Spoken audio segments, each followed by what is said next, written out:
Praise the Lord. ஹல்லேலூயா. கர்த்தர் நல்லவர், அவர் கிருபை என்றும் உள்ளது. ஆமென். ஸ்தோத்திரம். ஜெபம் பண்ணுவோம். தலையை தாழ்த்தி. பரிசுத்தமுள்ளங்கள் நல்லதவனே, சொன்னல பிதாவே, ஸ்தோத்திரம். கிருபை எனக்கு நிறைந்த நல்ல தகப்பனே, கடந்த 5 மாதம் முழுவதும் எங்களை கண்ணின் மணி ஒளி காத்து ஜனவரி முதற்கொண்டு மே மாதம் வரையும் கர்த்தர் கிருபையாய் நடத்தி வந்தீர்.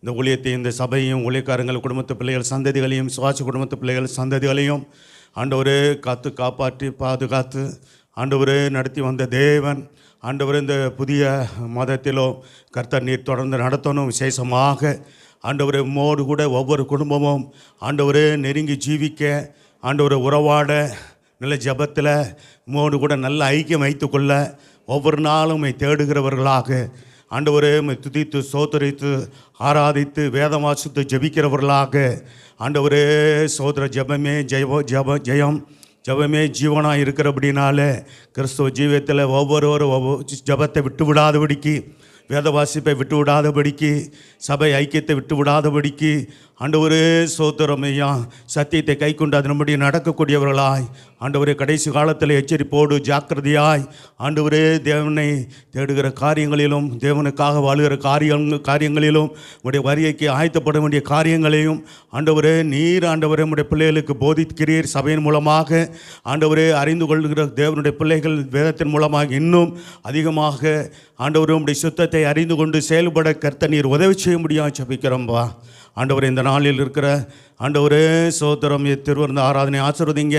ஆண்டவரே இந்த நாளில் பாடல் பதியை ஆசீர்வதித்து, ஆராதனை பதியை, வேதவாசிப்பதி, காணிக்க பதி, ஜோபதி, ஆண்டவரே எல்லாவற்றையும் ஆசீர்வதித்த தேவன் இந்த செய்தி பதி ஆசீர்வதித்து தாங்க. ஆண்டவரே சோத்திரம் திருவிருந்த ஆராதனை எங்களுக்கு ஆசீர்வதித்து கொடுத்து ஒவ்வொருவரும் தகுதியோடும் பரிசுத்தத்தோடும் ஆயத்தத்தோடும் இதில் பங்கு பெற கர்த்தாவே சோத்தரிக்கிறோம். கர்த்தர் நீர் கிருபை செய்து நடத்தும் ஆசீர்வதியும். இயேசு உம்முடைய பிள்ளைகளோடு பேசும்.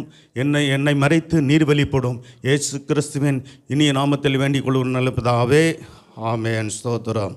இந்த மாதத்துடைய வாக்கு தத்தத்தை வாசித்துட்டு ஸ்தோத்திரம். வாக்கு தத்தம் பிலிப்பியர் 3ஆம் அதிகாரம் 20ஆம் வசனத்தை வாசிக்கலாம். பிலிப்பியர் 3ஆம் அதிகாரம் 20ஆம் வசனம் எடுத்துக்கொள்ளுங்கள். பிலிப்பியர் 3ஆம் அதிகாரம் 20ஆம் வசனம் வேதவசனம் சொல்லுகிறது, பிலிப்பிய சபைக்கு அப்போஸ்தலனாகிய பவுல் நிருபத்தை எழுதும்போது ஆவியானவருடைய ஒத்தாசையோடு கூட அவர் சொல்லுகிறார், நம்முடைய குடியிருப்போ பரலோகத்தில் இருக்கிறது. அடுத்து அங்கே இருந்து கர்த்தராயிருக்கிற இயேசு கிறிஸ்து என்னும் இரட்சகர் வர எதிர்பார்த்து கொண்டு இருக்கிறோம். பிலிப்பிய சபை சோத்திரம் அப்போஸ்தலனாகிய பவுலுக்கு தெரிகிறது. சோத்திரம் தன்னோடு கூட கர்த்தருடைய யாரும் கண்ணை மூடாதீங்க. சோத்திரம் நல்ல விழித்திருந்து செய்தியை கேளுங்க. மனவாட்டி சபையாய் மாறணும். அல்லேலூயா. தூங்குறவங்க மனவாட்டியாக மாற முடியாது, ஜெபிக்காதவங்க மனவாட்டியாக மாற முடியாது. அதையும் நான் சொல்லிடுறேன். சோத்திரம் ஜெபிக்கிறவங்க தினமும் 1 மணி நேரமாவது ஜெபிக்கிறவங்க இருக்கிறீங்களா நீங்கள்? சோத்திரம் சில பேர் இருக்கிறீங்க. சோத்திரம். அப்போ நீங்கள் மனவாட்டி சபையாக மாற முடியும். 1 மணி நேரம் கூட எனக்கு என்னால் ஜெபிக்க முடியல அப்படின்னா மனவாட்டி சபையாக மாற முடியாது. மனவாட்டி சபையாக மாறலைன்னா கர்த்தருடைய வருகையில் எடுத்துக்கொள்ளப்பட முடியாது. தெளிவான சத்தியத்தை சொல்லிடுறேன். எனக்கும் தான் அந்த சத்தியம், எங்கள் குடும்பத்துக்கு தான் அந்த சத்தியம், உங்களுக்கும் உங்கள் குடும்பத்துக்கும் இந்த சத்தியம் உரியது. அல்லேலூயா. நேற்று சாயந்தரம் சில காரியங்களை சொன்னேன், முழுமையாக சொல்ல முடியல. இன்றைக்கி கோர்வையாக பல சத்தியங்களை, எல்லாம் தேவையான சபைக்கு வேண்டிய சத்தியங்களை கர்த்தர் போதிச்சு கொண்டு தான் இருக்கிறார். இதற்கு கீழ்ப்படிந்து அடக்க வேண்டியது உங்களுடைய பொறுப்பு. அல்லேலூயா. ஆமாம். சோத்திரம். ஆகவே என்னை குற்றப்படுத்த முடியாது. நீங்கள் எனக்கு சரியான சத்தியத்தை கற்றுக் கொடுக்கல ஊழியக்காரரு, எனக்கு தெரியாது அப்படிலாம் சாக்கு பக்கு சொல்ல முடியுமா? நான் இங்கே உங்களுக்கு முன்னாடி போயிடுவேன், அங்கே உங்களை பார்ப்பேன், உங்களை எல்லோரும் பார்க்கணுன்னு எனக்கு ஆசை. அல்லேலூயா. இங்கே மட்டும் இல்லை, அங்கேயும் பார்க்கணும். நீங்கள் என்னை பார்க்க சார் ஆசையாக இருக்கிறீங்களா? சோத்திரம். சாதாரண காரியம் இல்லைங்க. சோத்திரம். இன்ப இயேசு ராஜாவை நான் பார்த்தால் போதும், மகிமையில் அவரோடு நான் வாழ்ந்தால் போதும் என்ற பாடல் எழுதி பாடின அம்மா சமீபத்தில் இறந்தாங்க. அதுக்கு முன்னாடி அருமையான வருகையின் பாடல்கள்லாம் பாடின கர்த்தர் சோத்திரம் உண்டாகட்டும் சாரோல் நவரோஜி அம்மா இந்த பூமியை விட்டு கடந்து போனாங்க. இன்றைக்கி வருகை குறித்து பாடக்கூடிய பாடலை எழுதுகிற நமக்கு ஃபாதர் அப்பா தான். அல்லேலூயா. ஃபாதர் அப்பா தான், பெர்க்மன்ஸ் ஃபாதர் தான் என்ன பண்ணுறாங்கன்னா வருகை குறித்து சோத்திரம் அவங்க பாடலில் எழுதுகிறாங்க. மற்ற எல்லாரும் கிருபை, ஆசீர்வாதம், செழிப்பு, சோத்திரம், கூத்து, என்ன டான்ஸு, இதை தான் கற்றுக் கொடுத்துருக்காங்க ஆட்கள். சோத்திரம். ஆகாது, இதெல்லாம் போகாது, பரலோகத்துக்கு போக முடியாது. கர்த்தருடைய வருகை சத்தியம் ரொம்ப முக்கியம். அல்லேலூயா. அதனால் ரொம்ப கவனமாக இருந்து இந்த கடைசி காலத்தில் சோத்திரம் உலக வேஷம், உலக மாயை இதெல்லாம் விட்டுருங்க. கர்த்தர் சோத்திரம் உண்டாகட்டும். ஆகவே கர்த்தருக்கு மகிமை உண்டாகட்டும். நம்முடைய குடியிருப்பு எங்கே இருக்குதா? பரலோகத்தில் இருக்குது. நீங்கள் பூமியில் இருக்கிற வரைக்கும் நமக்கு குடியிருப்பு நம்ம இங்கே இருக்கிற அநேகருக்கு பக்கத்திலே இருக்கிறது. சில பேர் கொஞ்சம் தூரத்துலேருந்து வர்றீங்க. ஸோ நல்லது. இந்த பூமியில் நமக்கு ஒரு குடியிருப்பு அவசியம்தான். நமக்கு வீட்டை கொடுக்குறார், சொந்த வீடோ வாடகை வீட்டில் நம்ம இருக்கிறோம், நல்லது. ஆனால் நம்ம எல்லாரும் போய் சேர வேண்டிய ஒரு குடியிருப்பு இருக்கிறது, அது பரலோகம். அல்லேலூயா. அதற்கு ஆயத்தமாகணுங்க. சோத்திரம். மணவாளன் கர்த்தர் இயேசு வருகின்றாரே, மணவாட்டி சந்திக்க ஆயத்தம் தானான்னு பாடணும். மணவாட்டி சந்திக்க ஆயத்தமாக இருக்கிறீங்களா? மணவாளன் யார்? இயேசுராஜாவை சந்திக்க ஆயத்தமாக எத்தனை பேர் இருக்கிறீங்க? நேற்று கூட கேட்டேன், இருக்கிறீங்களா? அப்போ ஆயத்தமாக இருக்கிறதுன்னு சொன்னால் நீங்கள் 1 மணி நேரமாக ஜெபிச்சா தான் நீங்கள் ஆயத்தமாக இருக்கிறீங்கன்னு அர்த்தம். அதையும் நான் சொல்லிடுறேன். சோத்திரம். ஆண்டவர் சொன்னாரா, கர்த்தர் சோத்திரம் கொண்டாடி என்னோடு கூட 1 மணி நேரம் விழித்திருக்கக்கூடாதா என்று கேட்டார். அது கர்த்தர் சோத்திரம் கொண்டாடி அவருடைய சீசர்களை பார்த்து. ஆனால் ஊழியர்கள் குறைஞ்சது 3 மணி நேரம் ஜபத்தில் தரித்திருக்கணும். நீங்கள் 1 மணி நேரமாக தரித்திருக்கணும். அப்போ தான் கர்த்தருடைய வரிகளை சேர்த்துக்கொள்ளப்பட முடியும். அதை நான் தெளிவாக சொல்லுகிறேன். சோத்திரம். அவ பாருங்க, அருமையான அந்த பாடல், அந்த பழைய பாட்டாக இருந்தாலும் மணவாளன் கர்த்தர் இயேசு வருகின்றாரே, மணவாட்டி சத்திக்க ஆயத்தமாக இருக்கணும். அல்லேலூயா. நம்முடைய சபை ஆவிக்குரிய சபை, சத்தியத்தை போதிக்கிற சபை, சத்தியத்தை கை கொள்ளுகிற தேவனுடைய ஜனங்களாக நீங்கள் இருக்கணும். ஆமென். அல்லேலூயா. கர்த்தருடைய வரைக்கு எப்போ வந்தாலும் ஆயத்தமாக இருக்கக்கூடியவர்களாக இருக்கணும். சோத்திரம். அப்போ நம்முடைய குடியிருப்பு பரலோகத்தில் இருக்கிறது. அங்கே இருந்து கர்த்தராக இருக்கிற இயேசு கிறிஸ்துவின் இரட்சகர் வர எதிர்பார்த்து கொண்டு இருக்கிறோம் என்று சொல்லி தன்னையும் நினைத்து கொண்டு அந்த பிலிப்பிய சபையினுடைய நிலவரம் தெரியுது அவருக்கு, அப்போஸ்தலனாகிய பவுலுக்கு. பிலிப்பிய சபையாரே, நீங்களும் எதிர்பார்த்து காத்திருக்கிறீங்க, நானும் எதிர்பார்த்து காத்திருக்கிறேன் கர்த்தருடைய வருகைக்கு. அல்லேலூயா. ஆமாம். சோத்திரம். கர்த்தருடைய வரைக்கும் எதிர்பார்த்து காத்திருக்க வேண்டிய காரியங்கள் இருக்குது.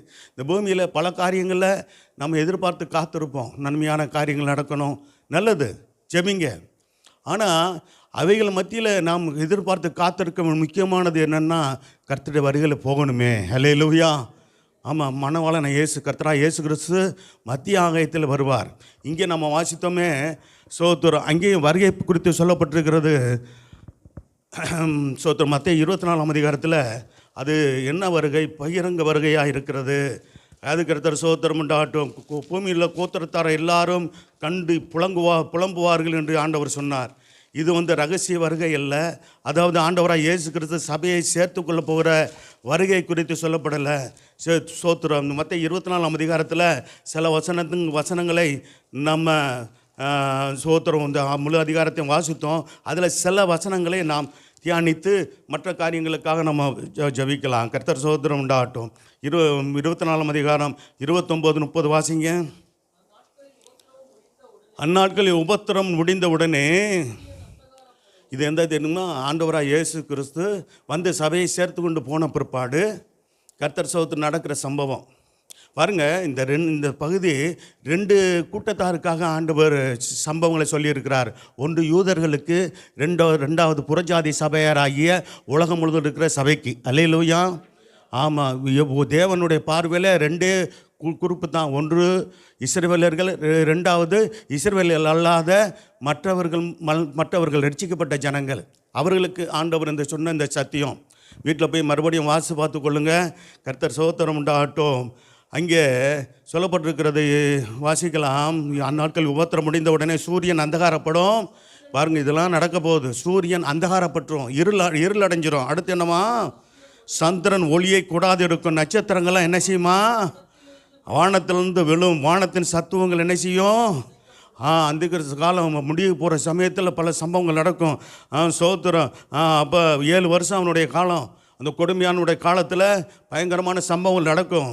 சோத்திரம். மனுஷர்கள் எப்படி அந்த நாட்களுடைய காரியங்களை பார்த்து பெரிய பெரிய பணக்காரர்கள்லாம், செல்வந்தர்களெல்லாம் சோத்திரம் என்ன பண்ணுவாங்களாம்? புலம்புவாங்களாம்.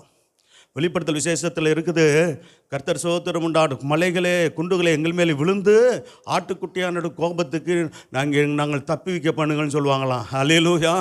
மட்டுமல்லாமல் சொல்லப்பட்டிருக்கிறது, வேதம் சொல்லுது, கர்த்தர் சோத்திரம் உண்டாட்டும், தங்களுக்கு மரணம் வர வேண்டும் என்று சொல்லி சோத்திரம் தவிப்பாங்களாம். அந்தளவுக்கு வெறுப்பு, அந்த வாழ்க்கையில் வேதனை நிமித்தம் எனக்கு மரணம் வராதா என்று சொல்லி எனக்கு இருக்கிற ஐஸ்வர்யமும் பணமும் என்னை காப்பாற்றலையே, எனக்கு மரணம் வரட்டுன்னு எதிர்பார்ப்பாங்களாம். ஆனால் மரணம் அவர்களை விட்டு ஓடி போகுமா. அல்லேலூயா. வெளிப்படுத்தல் விசேஷத்தை இன்றைக்கி போய் வீட்டில் போய் வாசிங்க, பொறுமையாக வாசிங்க. சோத்திரம். அதில் நிறையா விஷயங்கள் சொல்லப்பட்டிருக்கிறது. நட்சத்திரங்கள் வானத்திலிருந்து விழும், வானத்தின் சத்துவங்கள் என்ன செய்யுமா, அசைக்கப்படும். அப்பொழுது மனுஷகுமாரனுடைய அடையாளம் காணப்படும். இது பகிரங்க வருகை என்று சொல்லப்படுகிற காரியம். நம்ம தியானிக்க போகிறது முக்கியமாக ஆண்டவருடைய ரகசிய வருகையான மனவாட்டி சபையை சேர்த்துக்கொள்ள போகிற அந்த சத்தியத்தை தான் இன்றைக்கி தியானிக்க போகிறோம். இந்த வார்த்தை ஏன்னா இதை பார்க்கும்போது நீங்கள் ரகசிய வருகை நினைக்கக்கூடாது, அதுக்காக தான் சொல்கிறேன். அப்பொழுது மனுஷகுமாரனுடைய அடையாளம் ரகசிய வருகைன்னு ஏன் சொல்லப்படுகிறது அப்படின்னா, ரகசிய வருகை என்ற ஒரு வார்த்தை இல்லாதனால ரகசிய வருகை என்று ஒன்று இல்லை என்று சொல்கிற போதிக்கிற கள்ள போதகர்கள் உண்டு. எச்சரிக்கையாயிருங்கள் அப்படிப்பட்டவர்களுக்கு. சோத்திரரை, அதாவது அவருடைய வருகையிலே எடுத்துக்கொள்ளப்படுகிறது, அவருடைய வருகையிலே கர்த்தர் சபையை சேர்த்துக்கொள்வார், இப்படின்ற வார்த்தைகள்லாம் இருக்குது. சோத்திரம். சரி, அப்பொழுது மனுஷகுமாரனுடைய அடையாளம் மிகுந்த மகிமையோடும் வானத்தின் மேகங்கள் மேல் வருகிறதை பூமியில் உள்ள சகல கோத்திரத்தாரும் கண்டு என்ன செய்வாங்களாம், புலம்புவார்கள் என்று சொல்லப்பட்டிருக்கிற. பார்த்தீங்களா, புலம்புவார்கள். சோத்திரம். குறிப்பாக இஸ்ரவேலர்கள் ஆண்டவரை விசுவாசத்தை ஏற்றுக்கொள்ளாதவர்களெல்லாம் இருப்பாங்க அந்த நாட்களில், புலம்புவார்கள். அவர்கள் சோத்திரமான மெசியாவாகிய இயேசு வந்தபோது ஏற்றுக்கொள்ளலை, வாக்குத்தத்தம் பண்ணி வேதத்தில் சொல்லப்பட்டிருந்தோம். அவர்கள் சோத்திரம் ஆண்டவரை இயேசு கிறிஸ்து தன்னை குறித்து வெளிப்படுத்தியிருந்தோம். அவரை விசுவாசியாமல் அவர் புறக்கணித்தபடினாலே ரட்சிப்பு புறஜாதியராகிய நமக்கு வந்தது. அல்லேலூயா. சோத்திரம். தேவனை கர்த்தரை இரட்சகரை அவர்கள் புறக்கணித்தபடினாலே தேவனுடைய திட்டம் என்ன உண்டாயிருச்சுன்னா, சோதர் புறஜாதிகள் மேலே தேவனுடைய திட்டம் வந்தது, ரட்சிப்பின் திட்டம் வந்தது. நாம் ரட்சிக்கப்பட்டோம், கிருபையால் ரட்சிக்கப்பட்டோம். ஆனாலும் கூட ரட்சிக்கப்பட்டு சபையில் சேர்க்கப்பட்ட நாம் கர்த்தருடைய வருகைக்கு ஆயத்தமாக வேண்டியது அவசியம். அல்லேலூயா. கர்த்தர் சோதரம். சரி, அப்போ இந்த காரியத்தை பார்க்கும்போது அவருடைய சீசர்கள் இடத்துல வந்து கேட்குறாங்க, கர்த்தர் சோத்திரம் உலகத்தின் முடிவுக்கும் உடைய வருகைக்கும் என்ன அடையாளம்னு கேட்குறாங்க. அதுக்கு தான் அடையாளத்தை குறித்து தொடர்ந்து 24ஆம் அதிகாரத்தில் சொல்கிறாரு. கர்த்தர் சோத்திரம். வாசிக்கலாம், 3ஆம் வசனத்தை வாசிங்க. பின்பு அவர் ஒளியின் மேல் உட்கார்ந்து இருக்கையில் சீசர்கள் அவரிடத்தில் தனித்து வந்து, இவைகள் எப்பொழுது சம்பவிக்கும், நல்லா கவனிங்க, எப்பொழுது சம்பவிக்கும். ரெண்டாவது என்ன சொல்கிறாங்க, உடைய வருகைக்கும் உலகத்தின் முடிவுக்கும் அடையாளம் என்ன. அப்போ தெரிஞ்சிருக்குது அவருடைய வருகைன்னு ஒன்று இருக்குது. ஆண்டவராக இயேசு கிறிஸ்து போய் சோத்திரம் என்ன செய்வார், ஆமாம், குறிப்பிட்ட காலம் சபையை சேர்த்துக்குள்ளே வரப்போகிறார் என்று அறிந்திருந்தார்கள்.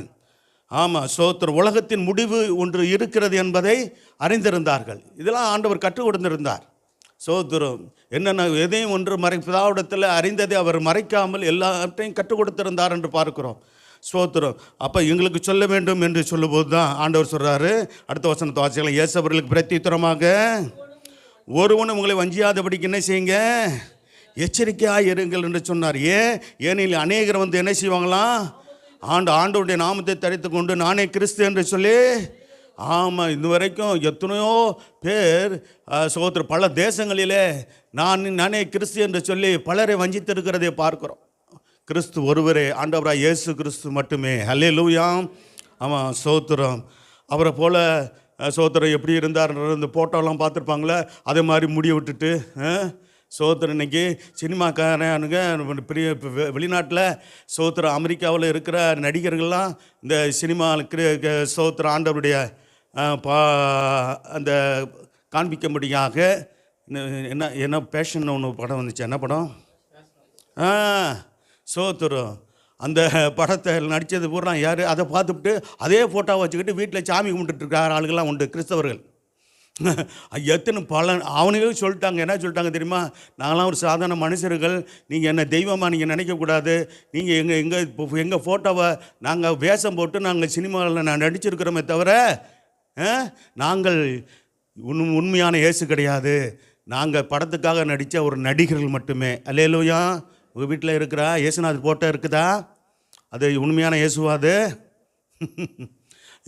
இப்போ அமெரிக்காவில் உள்ள பிரபலமான நடிகர்களுடைய ஃபோட்டோ சோத்திரம். சில நடிகைகளை ஃபோட்டோவெல்லாம் வச்சுக்கிட்டு என்ன பண்ணுறாங்க, சோத்திரம் இயேசு இவர் வந்து புனிதர் அப்படி இப்படின்னு சொல்லி ஏமாந்து போயிருக்கிற ஆட்கள்லாம் உண்டு. சோத்திரம். ஆகவே இதில் நீங்கள் கவனமாக இருக்கணும். கர்த்தர் சோத்திரம் உண்டாகட்டும். தேவன் ஆவியாக இருக்கிறார். அவரை தொழுது கொள்வர்கள் ஆவியோடு உண்மையோடும் தொழுது கொள்ள வேண்டும். அல்லேலூயா. ஆமாம், சோத்திரம். அப்போ பாருங்க, அடுத்து முக்கியமான காரியம் 6வது வசனம். யுத்தங்களையும் செய்திகளை என்ன செய்வீங்க? கேள்விப்படுவீர்கள். கேள்விப்படுறோமா? யுத்தங்களையும் செய்திகளை கேள்விப்படுறது மட்டும் இல்லாமல் என்ன சொல்லிகிட்டு இருக்கிறாங்க? ஆமாம், இந்த அமெரிக்கா அதிபராக இருந்த முன்னாள் ஜனாதிபதி பைடன் என்ன சொன்னார்? உலகப்போர் வருகிறது மாதிரி சூழ்நிலை இருக்கிறது அப்படின்னு. சோத்திரம். இப்போ சமீபத்தில் சோத்திரம் அந்த ரஷ்யாவுடைய முன்னாள் பிரதமராக இருந்தவர், அதிபராக இருந்தவரில் ஒருத்தர் சொல்கிறாரு, சோத்திரம் நாங்கள் ஆயத்தமாக இருக்கிறோம்னு சொல்கிறாரு. ரஷ்யா சோத்திரம் 3ஆம் உலகப்போருக்கு நாங்கள் ரெடியாக இருக்கிறோம்னு சொல்கிறாங்க. 3ஆம் உலகப்போர் வந்தார் 200 கோடி பேர் இறந்து போவார்கள். அல்லேலூயா. ஆமாம், கொடுமையான சம்பவங்கள் நடக்கப் போகிறது. ஆகவே இப்படிப்பட்ட சமயங்களில் அவர் தம்முடைய சபையை சேர்த்துக்கொள்ள ஆண்டவர் வரப்போகிறார். அல்லேலூயா. நம்முடைய காலத்தில் கர்த்தர் சோத்திரம் உண்டாட்டும். நாம் கோகு யுத்தம் என்கிற சொல்லுகிறதான இந்த 3வது உலகப்போருவாக இது உருவாக போகிறது இப்படின்லாம் நம்ம வேதம் சொல்லுகிறது. கர்த்தர் சோத்திரம் உண்டாகட்டும். சரி, இப்படிப்பட்ட சம்பவங்கள் வரும்போது நாம் என்ன செய்யணும் அப்படின்போது, ஜனத்துக்கு விரோதமாய் ஜனமும் பாருங்கள், யுத்தங்களையும் செய்திகளையும் கேள்விப்படுவீர்கள், கலங்காதபடி எச்சரிக்கையான இவைகளெல்லாம் சம்பவிக்க வேண்டியது, ஆனால் முடிவு உடனே வராது என்று ஆண்டவர் சொல்லியிருந்தாலும், ஜனத்துக்கு விரோதமாக என்ன செய்யுது?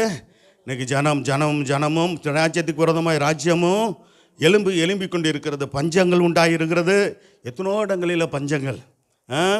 சோத்திரம். காசா பட்டணத்தில் அந்த பிள்ளைங்கள்லாம் பசிக்காக சோத்திரம் அழுது கொண்டு இருக்கிறத அந்த பரிதாப நிலையெல்லாம் பார்க்குறோம். பஞ்சங்கள். சோத்திரம். பல இடங்களில் ஆப்பிரிக்கா தேசங்களில் பஞ்சங்கள் காணப்படுகிறது. அந்த யுத்தம் வந்துருச்சுன்னா தண்ணீர் பஞ்சம் வந்துடுன்றாங்க, உணவு பஞ்சம் வந்துடுன்றாங்க. 3ஆம் உலகப்போர் வரும்போது எல்லா விலைவாசியும் பயங்கரமாக ஏறிடும். அப்போ பாருங்க, ரொம்ப சிரமங்கள் உண்டாகும். நம்ம ஜெபிக்கணும். கொள்ளை நோய்களும் என்ன உண்டாகுமா? கொள்ளை நோய்களும் பூமி எதிர்த்து பல இடங்களில் உண்டாகும். இவெல்லாம் வேதனைகளுக்கு ஆரம்பம்னு சொன்னார். இதெல்லாம் இங்கே ஆரம்பம் உண்டாயிருச்சு.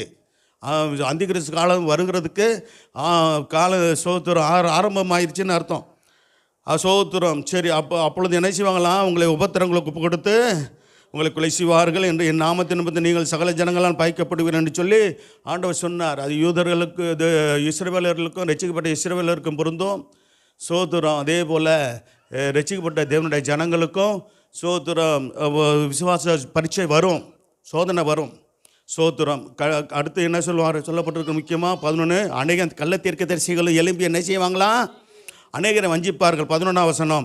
அடுத்து 12ஆம் வசனத்தில் சொல்லும்போது, அக்கிரமம் மிகுதியாவதினால் அநேகருடைய அன்பு என்ன செய்யுமா? தனிஞ்சு போகும், அன்பு குறைஞ்சி போயிடும், குடும்பங்களில் அன்பு இல்லாமல் போயிடும். சோத்திர சபையில் அன்பு தனிஞ்சு போயிடும். சோத்திரம். ரொம்ப கவனமாக இருக்கணும். சோத்திரம். அப்படி சொல்லிட்டு சொன்னார், ராஜ்யத்தோட இந்த சுவிசேஷம் பூலோகம் எங்குமுள்ள சகல ஜாதிகளுக்கும் சாட்சியாக பிரசங்கிக்கப்படும், அப்போது என்ன செய்யும்? முடிவு வரும் என்று சொன்னார். சோத்திரம். அடுத்து சொல்லும்போது பார்த்தீங்களா 15ஆம் வசனம், அந்த அந்தி கிறிஸ்துவை பற்றி சொல்கிறாரு. பார்த்தீங்களா, பாலாக்கிற அருவருப்பை குறித்த தானியேல் தீர்க்கதரிசி சொல்லியிருக்கிறானே, வாசிக்கிறவன் சிந்திக்க கடமை, நீங்கள் அதை பரிசுத்த ஸ்தலத்தில் நிற்க காணும்போது. சோத்திரம். மகா உபத்திர காலத்தில் அவன் என்ன செய்வான்? பரிசுத்த ஸ்தலமாகிய தேவனுடைய ஆலயத்தில் அவன் காணப்படுவான். இனிமேல் தேவனுடைய ஆலயம் கட்டப்படும் இஸ்ரவேல் தேசத்தில் என்றெல்லாம் இருக்கிறது. முதல் 3 வருஷம் அவர்கள் சாதகமாக இருக்கிறவன்.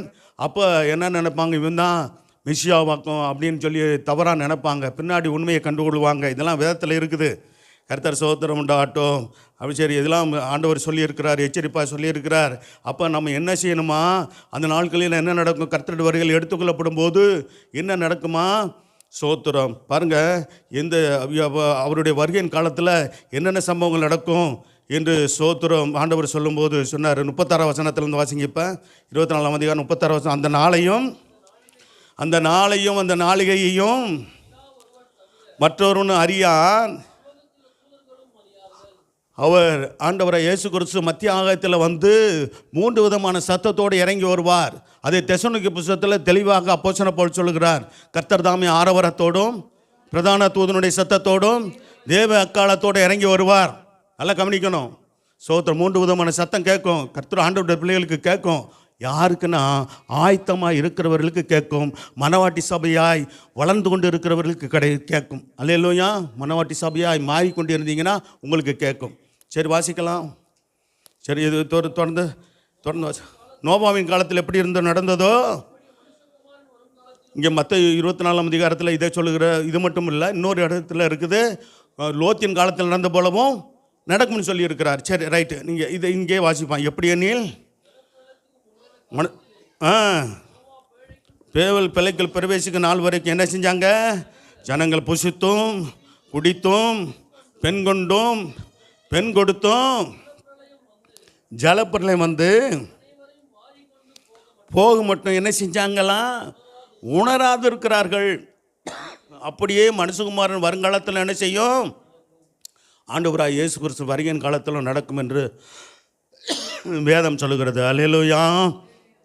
அப்போ கர்த்தருக்கு உணர்வு உள்ளவர்களாக இருக்கணும். சபையார், தேவனுடைய பிள்ளைகள், சபைக்குள்ளே இருக்கிறவங்க சத்தியத்தை கேட்கணுங்க. உணர்வுடையவர்களாக இருந்து ஜெபிக்கிறவர்களாக இருக்கணும். ஜெபிக்காதவங்க உணர்வற்றவர்கள் என்று வேதம் சொல்கிறது. கர்த்தர் வருகையில் போக முடியாது என்று வேதம் எச்சரிக்கிறது. கர்த்தர் என்னுடைய வார்த்தை இல்லை, இது தேவனுடைய வார்த்தை. இதற்கு நானும் கீழ்ப்படியணும், நீங்கள் கீழ்ப்படியணும். அல்லேலூயா. சோத்திரம். அப்போ அப்படி சொல்கிறாரு. அப்பொழுது 2 பேர் வயலில் இருப்பார்கள். ஒருவன் ஏற்றுக்கொள்ளப்படுவான், ஒருவன் கைவிடப்படுவான். 2 ஸ்திரீகள் எந்திரம் அரைத்து கொண்டிருப்பார்கள். ஒருத்தி ஏற்றுக்கொள்ளப்படுவாள், ஒருத்தி கைவிடப்படுவாள். உங்கள் ஆண்டவர் இன்ன நாளிகளை வருவார் என்று நீங்கள் அறியாது இருக்கிறபடியினால் விழித்திருங்கள். அப்படி ஆண்டவர் சொல்லும்போது பாருங்கள், சோத்திரம். அவர் காலையிலேயோ மாலையிலேயோ இரவில் எந்த நேரத்திலும் கூட அவர் வருவார். நான் வருவேன் என்று அவன் ஆண்டவர் சொல்லியிருக்கிறார். கர்த்தர் சோத்திரம் உண்டாட்டும். காலையில் பார்த்தீங்களா, காலையில் 2 பேர் வயலுக்கு போகிறவங்க எப்போ போவாங்க? காலையில் போயிடுவாங்களா? சோத்திரம். 2 ஸ்திரீகள் எந்திரம் அரைத்து கொண்டு இருந்தாருங்கன்னா சாயந்தரம் போல் தான் பெரும்பாலும் என்ன செய்வாங்க? ஆமாம், சோத்திரம். இந்த மாவு அரைக்கிறது மற்ற காரியங்கள்லாம் செய்வாங்க இல்லைங்களா? சாயந்தரம் போல் மற்ற வேலையெல்லாம் முடிச்சுட்டு காலையில் சாயந்தரம் போல் இதை செய்வாங்க. சோத்திரம். அப்புறம் இன்னொரு பார்த்தீங்களா, இரவு நேரத்தில் என்ன செய்வாங்க? கர்த்தர் தூங்கி கொண்டு இருக்கிற நேரமாக இருக்கும்.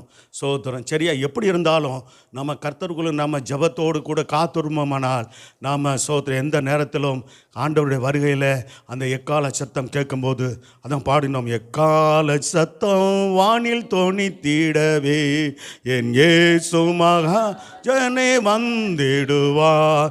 எக்கால சத்தம் வானில் தொனித்திடவே என் இயேசு மகாராஜன் வந்திடுவா. ஆமேன். ஹல்லேலூயா. சோத்திரம். ஆண்டவருடைய வருகைக்கு ஆயத்தமாக இருக்கிற செய்தியை தான் இன்றைக்கி கொடுத்துருக்கிறாரு. இது நல்லா கேட்டு நீங்கள் இருதயத்தில் பதிச்சு ஆயத்தமாக ஆங்க. ஹல்லேலூயா. நானும் ஆயத்தமாகணும், எங்கள் குடும்பம் ஆயத்தமாகணும், நீங்களும் உங்கள் குடும்பம் ஆயத்தமாக இருப்போமானால் நாம் 100க்கு 100 பாஸ் ஆகிடலாம். ஹல்லேலூயா. ஆனால் இங்கே சொல்லும்போது ஆண்டவர் சோதர் 2 பேரில் ஒருவர் எடுத்துக்கொள்ளப்படுவார் என்றால் 50-50 தான் பாஸ் ஆகுது. அப்படியே சொல்லியிருக்கிறாரு. சோத்திரம். வீட்டில் 4 பேர் இருந்தால் 2 பேர் எடுத்துக்கொள்ளப்படுறாங்கன்னு என்ன அர்த்தம்? அந்த 2 பேர் தகுதியாய் பரிசுத்தமாக ஆயத்தமாக இருந்தாங்க. மற்றவர்கள் பரிசுத்தமாக ஆயத்தமாக தகுதியாக மனவாட்டி சபையாக இல்லை, அதனால எடுத்துக்கொள்ளப்படலை. எப்படி இருக்கிறீங்கன்னு பாருங்கள், உங்களே ஆராய்ந்து பாருங்கள். நான் யாரையும் நீங்கள் இப்படி இருக்கிறீங்க அப்படி இருக்கிறீங்க அப்படின்னு சொல்கிறதுக்கு இல்லை. சோத்திரம். உங்களையே நீங்கள் ஆராய்ந்து பார்க்க வேண்டும். ஹல்லேலூயா. சோத்திரம். அப்போ என்ன செய்யணுமா? உங்கள் ஆண்டவர் இன்ன நாளிகளே வருவார் என்று நானும் நீங்கள் அறியாது இருக்கிறோம். ஆனால் அந்த நாளையும் வருஷங்களையும் நம்ம அறியாமல் இருக்கலாமே தவிர அவருடைய அடையாளங்கள் நமக்கு அறியப்படக்கூடியதாக இருக்கிறது. ஹல்லேலூயா. அவர் சொன்ன அடையாளங்களாக நடந்துக்கிட்டு இருக்குதா? நாள் தெரியாமல் இருக்கலாம், மாதம் தெரியாமல் இருக்கலாம், வருஷம் தெரியாமல் இருக்கலாம், ஆனால் அவர் சொன்ன அடையாளங்கள் நடந்து கொண்டு தான் இருக்கிறது. ஹல்லேலூயா. இது அறிஞ்சு உணர்வடையணும். ஜெபிக்கிறவர்கள் உணர்வடைவார்கள். அல்லேலூயா. தூங்குறவர்கள் அல்ல. தூங்கக்கூடாதுன்னு சொல்ல வரல. நைட்டு தூங்குற நேரம் இருக்குது. தூங்குற நேரம் இது எவ்வளோ நேரங்க? 6 மணி நேரம் சிலருக்கு 7 மணி நேரம் போதும். ஸ்தோத்திரம். ஆமாம், 24 மணி நேரத்தில் 1 மணி நேரம் ஜெபிக்க ஆண்டவருக்கு ஒதுக்கணும். விசுவாசிகள் ஊழியர்கள் நாங்கள் 3 மணி நேரம் ஒதுக்கணும். அல்லேலூயா. அப்போ தான் ஆண்டவர் வரையில் போக முடியும். அதனால் கவனமாக இருந்து உங்களை காத்துக்கொள்ளுங்கள். ஆமாம், ஸ்தோத்திரம். அப்போ நீங்கள் அறியாத இருக்கிறபடியால் என்ன செய்யுங்க, உங்கள் ஆண்டவர் இன்னும் நாளிகளே வருவார் என்று நீங்கள் அறியாத இருக்கிறபடியால் என்ன செய்யுங்க, விழித்திருங்கள். அடுத்து சொல்கிறார், திருடன் இன்னும் ஜாமத்தில் வருவான் என்று வீட்டை ஜாமன் அறிந்திருந்தால் அவன் விழித்திருந்து தன் வீட்டை கண்ணமிட விட்டான் என்று அறிவீர்கள் அல்லவா. அவருங்க ஒரு சம்பவத்தை சொல்கிறாரு. அப்போ எவ்வளோ எச்சரிக்கையாக இருப்பாங்க வீட்டு எஜமானர்கள். அதே போல் கர்த்தருடைய வருகையில் போவதற்கு நீங்கள் எச்சரிக்கையாக இருங்கள்னு சொல்கிறாரு. அப்படி சொல்லிவிட்டு, நீங்கள் நினையாத நாளிகையிலே மனுஷகுமாரன் வருவார். பாருங்க, நினையாத நாளிகையில் சோத்திரம் ஆண்டவராக இயேசு வரப்போகிறார். ஆதலால் என்ன செய்யணும், ஆயத்தமாயிருங்கள், விழித்திருங்கள்னு சொன்னார். அடுத்து என்ன சொல்கிறாரு, ஆயத்தமாயிருங்கள்னு சொல்கிறாரு. விழித்திருக்கணும். எப்படி விழித்திருக்கணுமா, கர்த்தர் சோத்திரம் உண்டாட்டம். அதே நான் சொல்கிறேன், கர்த்தர் சோத்திரம். லூக்கா 21 அதிகாரம் 33 36 வசனத்தை வாசிங்க. நல்லா கவனிங்க. ஆண்டவர் சொல்லும்போது இங்கே கூட அந்த வார்த்தை இருக்குது, வானமும் பூமியும் ஒளிஞ்சு போகும், வேதத்தில் எழுதியிருக்கிற வார்த்தைகள் ஒளிந்து போகாது. ஊழியக்காரன் மூலமாக கர்த்தர் பேசுகிற வார்த்தைகள் ஒளிந்து போகாதுங்க. இது தேவனுடைய வார்த்தையை பேசுகிறேன், இது தேவனுடைய வசனம் பேச சொல்லப்படுகிற வார்த்தைகள். சோத்திரம். சரி, வாசிக்கலாம். என்ன செய்யக்கூடாது, சாப்பாடு மன்னன்களாக இருக்கக்கூடாது. பெருந்தண்ணின்னு அர்த்தம் போஜன பிரியர்னு இருக்குது வேதத்தில். பாருங்கள், அளவாக சாப்பிடுங்க, உடம்புக்கு நல்லது கூட. அளவுக்கு மீறி சாப்பிட்டா உடம்புக்கு பாதிப்பு தானே. அதே சமயத்தில் எதை சாப்பிடணும் எதை சாப்பிடக்கூடாது. சோத்திரம். ஆமாம், ருசி அதிகமாக கொடுக்கக்கூடிய எண்ணெய்கள் அது இதெல்லாம். ஆமாம், சோத்திரம் குறிச்சிட்டு ஃபாஸ்ட் ஃபுட்டுலாம் சாப்பாடுல வெளியே போய் சாப்பிடாதீங்க. சோத்திரம், வீட்டில் சமைச்சு நல்லபடியாக சாப்பிடுங்க. சோத்திரம், உங்கள் உடல்நிலையை கவனித்து கொள்ளுங்க, ரொம்ப முக்கியம். சோத்திரம், சாப்பாட்டு மேலே பிரியம் இருந்தால் நீங்கள் பாருங்கள், நல்லா சாப்பிட்டவங்களுக்கு என்ன வரும் உடனே சொல்லுங்கள். நல்லா திருப்தியாக சாப்பிட்டீங்கன்னா என்ன வரும், ஜபம் வருமா, என்ன வரும், தூக்கம் தானே வரும். சோத்திரம், தூக்கம் ஜபம் வராது, தூக்கம் தான் வரும். அதனால சொல்லப்பட்டிருக்கிறது என்ன இருக்குது, பெருந்திண்டினாலும் நான் சொல்லலை, ஆண்டவர் சொல்லியிருக்காரு. வெறி, சில பேர் குடி வெறியை, சில பேருக்கு என்னது போத வஸ்து வெறியை, சிலருக்கு என்ன வெறி, மோக வெறி, பலவிதமான வெறிகள் இருக்குது. எந்த வெறியும் கூடாது. ஹல்லேலூயா. சிலர் கோப வெறி. சோத்திரம், அப்படி பலவிதமான வெறிகள் இருக்கிறது.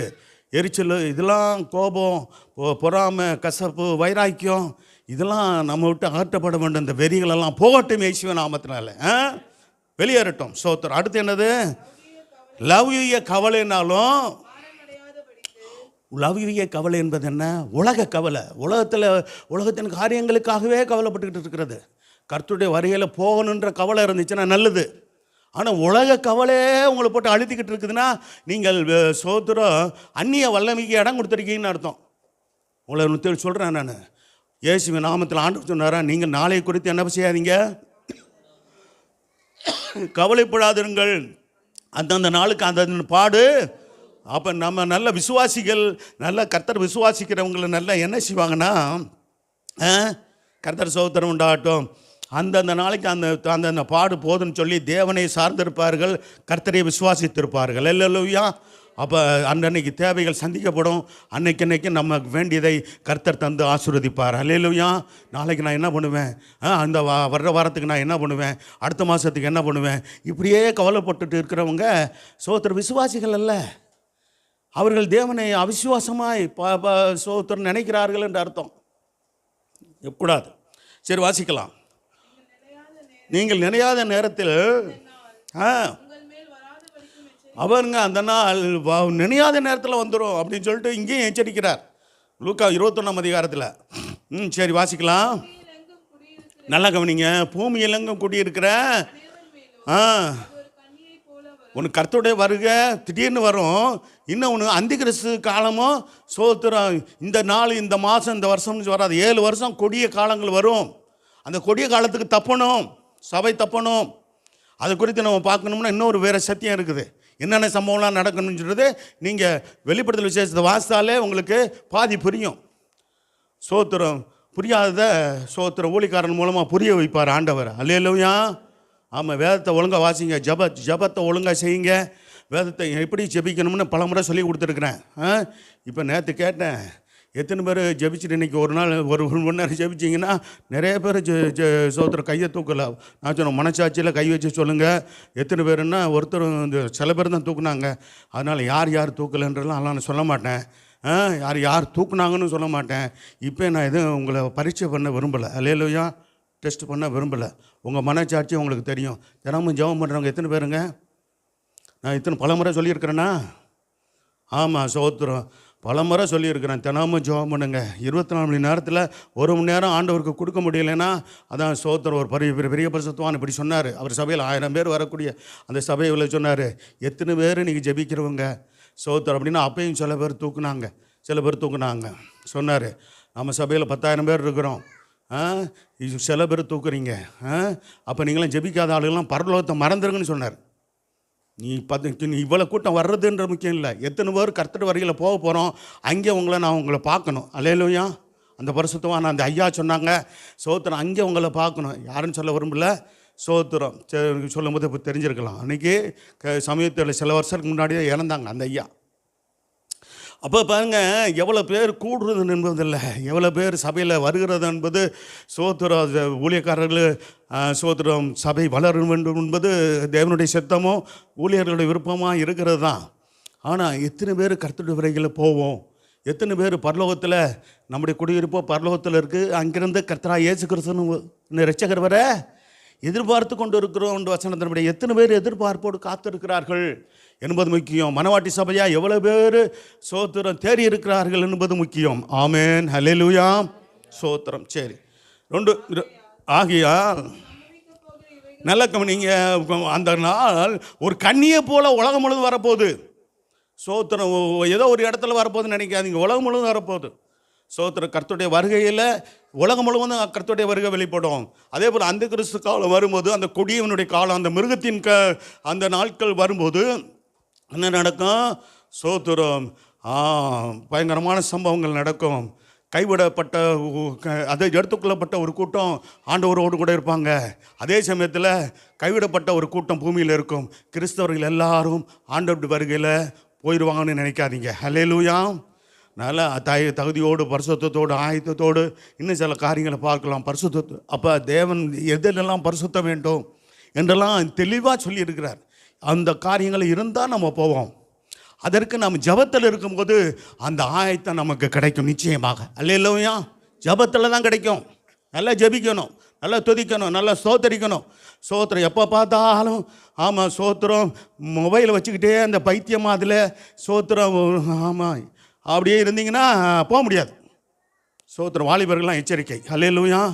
ஆமாம், சோத்திரம் இயேசுவின் நாமத்தினால சோத்திரம் என்னது, ஆமாம், அந்த பைத்தியங்களெல்லாம் விலகட்டும். அல்லேலூயா. ஆமாம், சோத்திரம். சாதாரண பைத்தியங்களெல்லாம் எங்கே கொண்டு போகிறாங்க? கீழ்பாக்கம் கொண்டு போகிறாங்க. சோத்திரம் மொபைல் பைத்தியங்கள் எங்கே கொண்டு போகிறது? இயேசுவின் நாமத்தினால இந்த பைத்தியங்களை விலகிருச்சுன்னா சோத்திரம் எடுக்க மாட்டீங்களா நீங்கள்? இது என்னது, மொபைல் எடுக்க மாட்டீங்க, பைபிள் எடுப்பீங்க. அல்லேலூயா. ஆமாம், சோத்திரம். பைபிள் எடுங்க. மொபைலை சும்மா தேவையானது காரியத்துக்கு மட்டும் ஃபோன் பண்ண கால் பண்ண. சோத்திரம் அவசியமான காரியங்கள், படிப்பு சம்மந்தமான காரியங்களுக்கு அதை பிரயோஜனமாக இருக்கா பயன்படுத்துங்க. பெரியவர்களும் சரி, சும்மா தேவையில்லாமல் அதில் போய் மூழ்கி இருக்காதீங்க. உங்களுக்கு ஜெபிக்க எண்ணம் வராது. சோத்திரம் கர்த்தரை துதிக்க விருப்பம் இருக்காது. கர்த்தரை சோத்தரிக்க ஆராதிக்க ஆண்டவர் சமூகத்தில் காத்திருந்து கர்த்தர் சோத்திரம் உண்டாகட்டும். கர்த்தரை மகிமைப்படுத்துறதுக்கு உங்களுக்கு விருப்பம் இல்லாமல் இருக்குமானால் பிசாசுடைய வஞ்சகம் என்பதை அறிந்து கொள்ளணும். ஆமென், அல்லேலூயா. பிசாசுடைய வஞ்சகங்கிறது சோத்திரம் ஜெபிக்க விடாமல் தடுத்துக்கூடியது இன்றைக்கி மெயினாக மொபைல் தான். சோத்திரம் சிலருக்கு நைட்டும் பகலும் மொபைல் வேணும். சிலருக்கு இதை விட கொடுமை. சில ஆளாக பார்த்துருக்குறேன், போகும்போதே எங்கே பாத்ரூம் போகும்போதே எதை எடுத்துகிட்டு தான் போகிறேன். சில பிள்ளைங்க எங்கே இதை எடுத்துகிட்டு தான் போகுதுங்க, மொபைல் எடுத்துகிட்டு தான் போகுது. அங்கே போய் என்ன பண்ணுற நீ? 1க்கு 2 வந்தால் போ, அதை விட்டு இதையும் தூக்கிட்டு போய் அதுக்கு என்ன வருது? என்ன இது பைத்தியம்? அதான் அதுக்கு தான் சொல்கிறது பைத்தியம்னு சொல்கிறது. சோத்திரம் எதுக்கு அங்கெல்லாம் அது ஏன் போகுது? தேவையில்லாமல் போகுது. நான் சொல்கிறேன், அப்படிப்பட்ட மொபைலில் உள்ளே விழுந்துருச்சுனாலும் நல்லது, எதில் பேஷனில் விழுந்து போயிடுச்சுனாலும் நல்லது தான். சோத்திரம் கர்த்தர் அதோட கூட அவளுக்கு காப்பாராக. அல்லேலூயா. சோத்திரம். ஆமாம், கர்த்தருக்கு மகிமை உண்டாகட்டும். பாரு, வேதம் சொல்லுகிறது உன் தேவனை சந்திக்க ஆயத்தப்படுன்னு இருக்குது. சரி, இதை வாசாச்சா? லூக்கா 21ஆம் அதிகாரம் 33 36. மனுஷனுக்குமாருக்கு முன்பாக பாத்திரவான்களாக எண்ணப்படுவதற்கு என்ன செய்யணுமா? ஆண்டவர் சொன்னது பாருங்கள், எப்பொழுதும் ஜெபம் பண்ணி என்ன செய்யணும்? விழித்திருங்கள். அப்போனா வேலையே செய்யாமல் இதே நாங்கள் செய்ய முடியுமா அப்படின்னு நினைக்காதீங்க. சோத்திரம் வேலை செய்து கொண்டே ஜபசந்தியோடு கூட ஆண்டவர் கூட நெருங்கி உறவாட முடியும். ஹல்லேலூயா. நல்லா கவனிங்க. சோத்திரம் ஏனோக்கு ஒரு குடும்பஸ்தன் தான். நம்மளை போல் குடும்பத்தில் இருந்து மனைவி பிள்ளைகளோடு வாழ்ந்து ஆண்டவரோடு கூட சஞ்சரித்த மனிதன். ஹல்லேலூயா. ஆண்டவரோடு கூட நடந்த ஒரு மனிதன். அதே போல் நோவாவுக்கும் சோத்திர குடும்பம் இருந்துச்சா? மனைவி பிள்ளைகள், 3 பிள்ளைகள், 3 மருமக்கள்மார், பேர பிள்ளைங்க தான் இல்லை. அப்போ பின்னாடி பேர பிள்ளைகள்லாம் கொடுத்தார் ஆண்டவர். ஆண்டவரோடு கூட சஞ்சரித்தார். நோவா தேவனோடு சஞ்சரித்தார். இன்னொரு மொழிபெயர்ப்பில் தேவனோடு கூட நடந்தார்னு இருக்குது. நடக்கிற அனுபவம் வேண்டும். ஆண்டவரோடு சஞ்சரிக்கிற அனுபவம் நமக்கு வேண்டும். அல்லேலூயா. தினமும் ஒவ்வொரு நாளும் அவங்க நடந்தாங்க. 365 வருஷம் வாழ்ந்த கர்த்தர் சோதரம் உண்டாகட்டும் ஏனோக்கு 300 வருஷம் தேவனோடு சஞ்சரித்தார். அல்லேலூயா. 65 வருஷம் இந்த பூமிக்கிற வாழ்க்கையில் அப்படி இருந்துட்டார் ஆண்டவரை அறியாமல். 300 வருஷம் ஆண்டவரோடு சஞ்சரித்தாருங்க. ஆண்டவரோடு நடந்தார். நீங்கள் கர்த்தரோடு நடக்கிறீங்களா? உங்களே ஆராய்ந்து பாருங்கள். ஆண்டவரோடு நடக்கிற அனுபவத்தை சோத்திரம் ஆண்டவருக்கு எனக்கு கற்றுக் கொடுத்துருக்கிறார். ஆண்டவரோடு நடக்க இன்னும் நெருங்கி நடக்க நான் விரும்புகிறேன். அல்லேலூயா. அப்படி நீங்கள் நடந்தீங்கன்னா கர்த்தர் வரிகளை அப்படியே நடந்துக்கிட்டே இருந்தார். சோத்திரம் ஆண்டவர் என்ன பார்த்தார், ஏமலை இவ்வளோ பற்றும் பாசமாக இருக்கிறான்னு வந்திருப்பாங்க கூட அப்படின்னு கூட்டு போயிட்டார். பார்த்தீங்களா? கூட்டு போனாரா? ஏனோக்கு சோத்திரம் மரணத்தை காணாமல் எடுத்துக்கொள்ளப்பட்டவர்கள் 2 பேர். ஒன்று ஏனோக்கு, 2வது ஏலியா. நோவா நம்ம கர்த்தர்கள் மரித்து சோத்திரம் பரிசுத்தவானாய் அவர் ஜீவித்து அவர் மரித்து போனார். சோத்திரம். சரி, அப்படிப்பட்டவருடைய வாழ்க்கையிலையும் சில போராட்டம் வந்தது, அதெல்லாம் நமக்கு தெரியும். சரி, கர்த்தருக்கு மகிமை உண்டாகட்டும். அடுத்து பாருங்கள். சரி, சில வார்த்தை வசனங்களை நாம் வாசிக்கலாம். சோத்திரம். அப்போஸ்தலன் பவுல் சொல்கிறார், 2 கொரிந்தியர் 11ஆம் அதிகாரம் 2லிருந்து 4 வசனத்தை வாசிங்க. நான் உங்களை பாருங்க கற்புள்ள கன்னிகளாக கிறிஸ்து ஒரே புருஷனுக்கு ஒப்பு கொடுக்க நியமிச்சிருக்கிறேன்னு சொல்கிறார். நியமித்தபடியால் உங்களுக்காக தேவ வைராக்கியம் கொண்டிருக்கிறேன். ஆமாம், அந்த பவுல் சோத்திர தேவ வைராக்கியம் கொண்டிருந்தது போல் இந்த பவுலும் தேவ வைராக்கியத்தோடு கூட தான் நான் உங்கள்கிட்ட கூட இடைப்படுகிறேன். அல்லேலூயா. வசனத்தை போதிக்கிறேன். எப்படியாவது நீங்கள் தேறினவர்களாய் மாறி மனவாட்டி சபையாய் மாறி சோத்திரம் நாங்களும் எங்கள் குடும்பமோ சோத்திரம் உங்கள் குடும்பமோ நீங்களும் உங்கள் குடும்பமோ அங்கே நம்ம ஒருவரை சந்திக்க வேண்டும். அல்லேலூயா. பரலோகத்தில் சந்திக்கணும். இங்கே நம்ம பார்க்கறது மட்டும் இல்லை, இங்கே நம்ம வாழ்கிறது தற்காலிக வாழ்க்கை, இது நிரந்தரமான வாழ்க்கை அல்ல. அதான் வேதம் சொல்லுகிறது. நம்முடைய குடியிருப்போ எங்கே இருக்குது? சோத்திரம் குறிப்பிட்ட இடத்துல நம்ம தற்போதைக்கு இருக்கிறோம். இது தற்காலிகமானது, டெம்பரவரி. ஆனால் நிரந்தரமான நித்திய வாழ்க்கை நமக்கு கிடைக்கப்போகிற பரலோகத்தில் சோத்திரம் ஆண்டவருடைய வருகையில் எடுத்துக்கொள்ளப்படுகிற நாம் சோத்திரம் 7 வருஷம் அவரோடு இருந்து பிற்பாடு 1000 வருஷம் இந்த பூமியில் வாழ போகிறோம். சோத்திரம். ராஜாவாக நம்முடைய ஆண்டவராக இயேசு கிறிஸ்து எருசலேமை தலைமையாக கொண்டு அவர் ஆளுகை செய்ய போகிறார். நீங்களும் நானும் நாங்கள் ராஜாக்களாக நீங்கள் ராஜாத்திகளாக இருந்து நாம் தேசத்தை ஆளுகை செய்வோம். ஆமென். அல்லேலூயா. இது வேதம் தெளிவாக சொல்லுதுங்க. இந்த அனுபவம் வேண்டுமா? ராஜாத்திகளாக ஆண்டவரோடு ஆள விருப்பமா? ராஜாக்களாக ஆண்டவரோடு வாழ விருப்பமா? சோத்திரம். இந்த பூமிக்குரிய மற்ற காரியங்கள்லாம் பற்றி ரொம்ப ஃபீல் பண்ணாதீங்க. கர்த்தர் கொடுத்தாலும் சோத்திரம், கொடுக்கலைனாலும் சோத்திரம். சோத்திரம். நமக்கு சொந்த இடம் வேண்டும், இதெல்லாம் எதிர்பார்த்துக்கிட்டு இருக்கேன். அதை காட்டிலும் ஆண்டவர் எனக்கு அதிகமான ஆர்வத்தை கொடுக்கறது என்ன தெரியுமா? சொந்த இடத்தை கொடுக்கும்போது அவர் கொடுக்கட்டும். சோத்திரம். காத்திருப்போம். எதையுமே நான் அவசரப்பட்டு எந்த காரியத்தையும் செய்ய எனக்கு ஆண்டவருக்கு என்னை நடத்துகிறதே இல்லை. பொறுமையோடு காத்திருப்போம். கர்த்தருக்கு சித்தமானால் சோத்திரம் சபை கட்டுறதும் நடக்கும். சொந்தமாக கட்டுவதற்கு அதை விட முக்கியமானது கர்த்தருடைய வருகையில் நாம் போகிறது. அல்லேலூயா. அப்போ நான் சொல்கிறது எது முக்கியம்னு புரியுதா? கர்த்தருடைய வருகையில் போகிறது தாங்க முக்கியம். ஆமாம். சோத்திரம். வீடு கட்டுறதோ, அப்போ நீங்கள் வீடு கட்டுறது மற்றும் கர்த்தர் சோத்திரம் பிள்ளைகளுடைய கல்யாணம் பண்ணுறது எல்லாம் நீங்கள் செய்ய வேண்டிய நேரத்தில் செய்யுங்க, வேணான்னு சொல்ல. சோத்திரம். இதெல்லாம் நீங்கள் பார்க்குற நேரத்தில் முதல் கர்த்தரோடு நான் உறவாடணும், கர்த்தரோடு கூட நான் ஐக்கியமாக இருக்கணும். ஆண்டவரோடு கூட ஒவ்வொரு நாளும் ஜெபத்தில் காலையில் எந்திரிச்சிருங்க. காலையிலே விழித்து ஸ்தோத்திரம். 5 மணிக்கு மேலே தூங்காதீங்க, சோம்பேறியா இருக்காதீங்க. பிள்ளைகளே, வாலிய பிள்ளைகளே, உங்களை ரொம்ப சொல்கிறேன். உங்களை ஆவிக்குரிய மானுங்களாக மகள்களாக இருக்கிறீங்க, என்ன செய்யக்கூடாது? 5 மணிக்கு மேலே தூங்குறவங்களை உலகத்தாரே என்ன சொல்கிறாங்க? ஏங்க உலகத்தாரே 4 மணிக்கெல்லாம் எந்திரிக்கிற ஆள்லாம் இருக்குதுங்க. சோத்திரம் 5 மணிக்கு மேலே உருண்டு பரண்டுக்கிட்டு கிடந்தா 6, 7 ஸ்கூல் மணி 8 மணியா 7 மணி வரைக்கும் படுத்து கிடக்கிறது, உருண்டுக்கிட்டு கிடக்கிறது. எதில்? சோம்பேறி இப்போ படுக்கையில் ஆடிக்கிட்டு கிடக்கிறானா?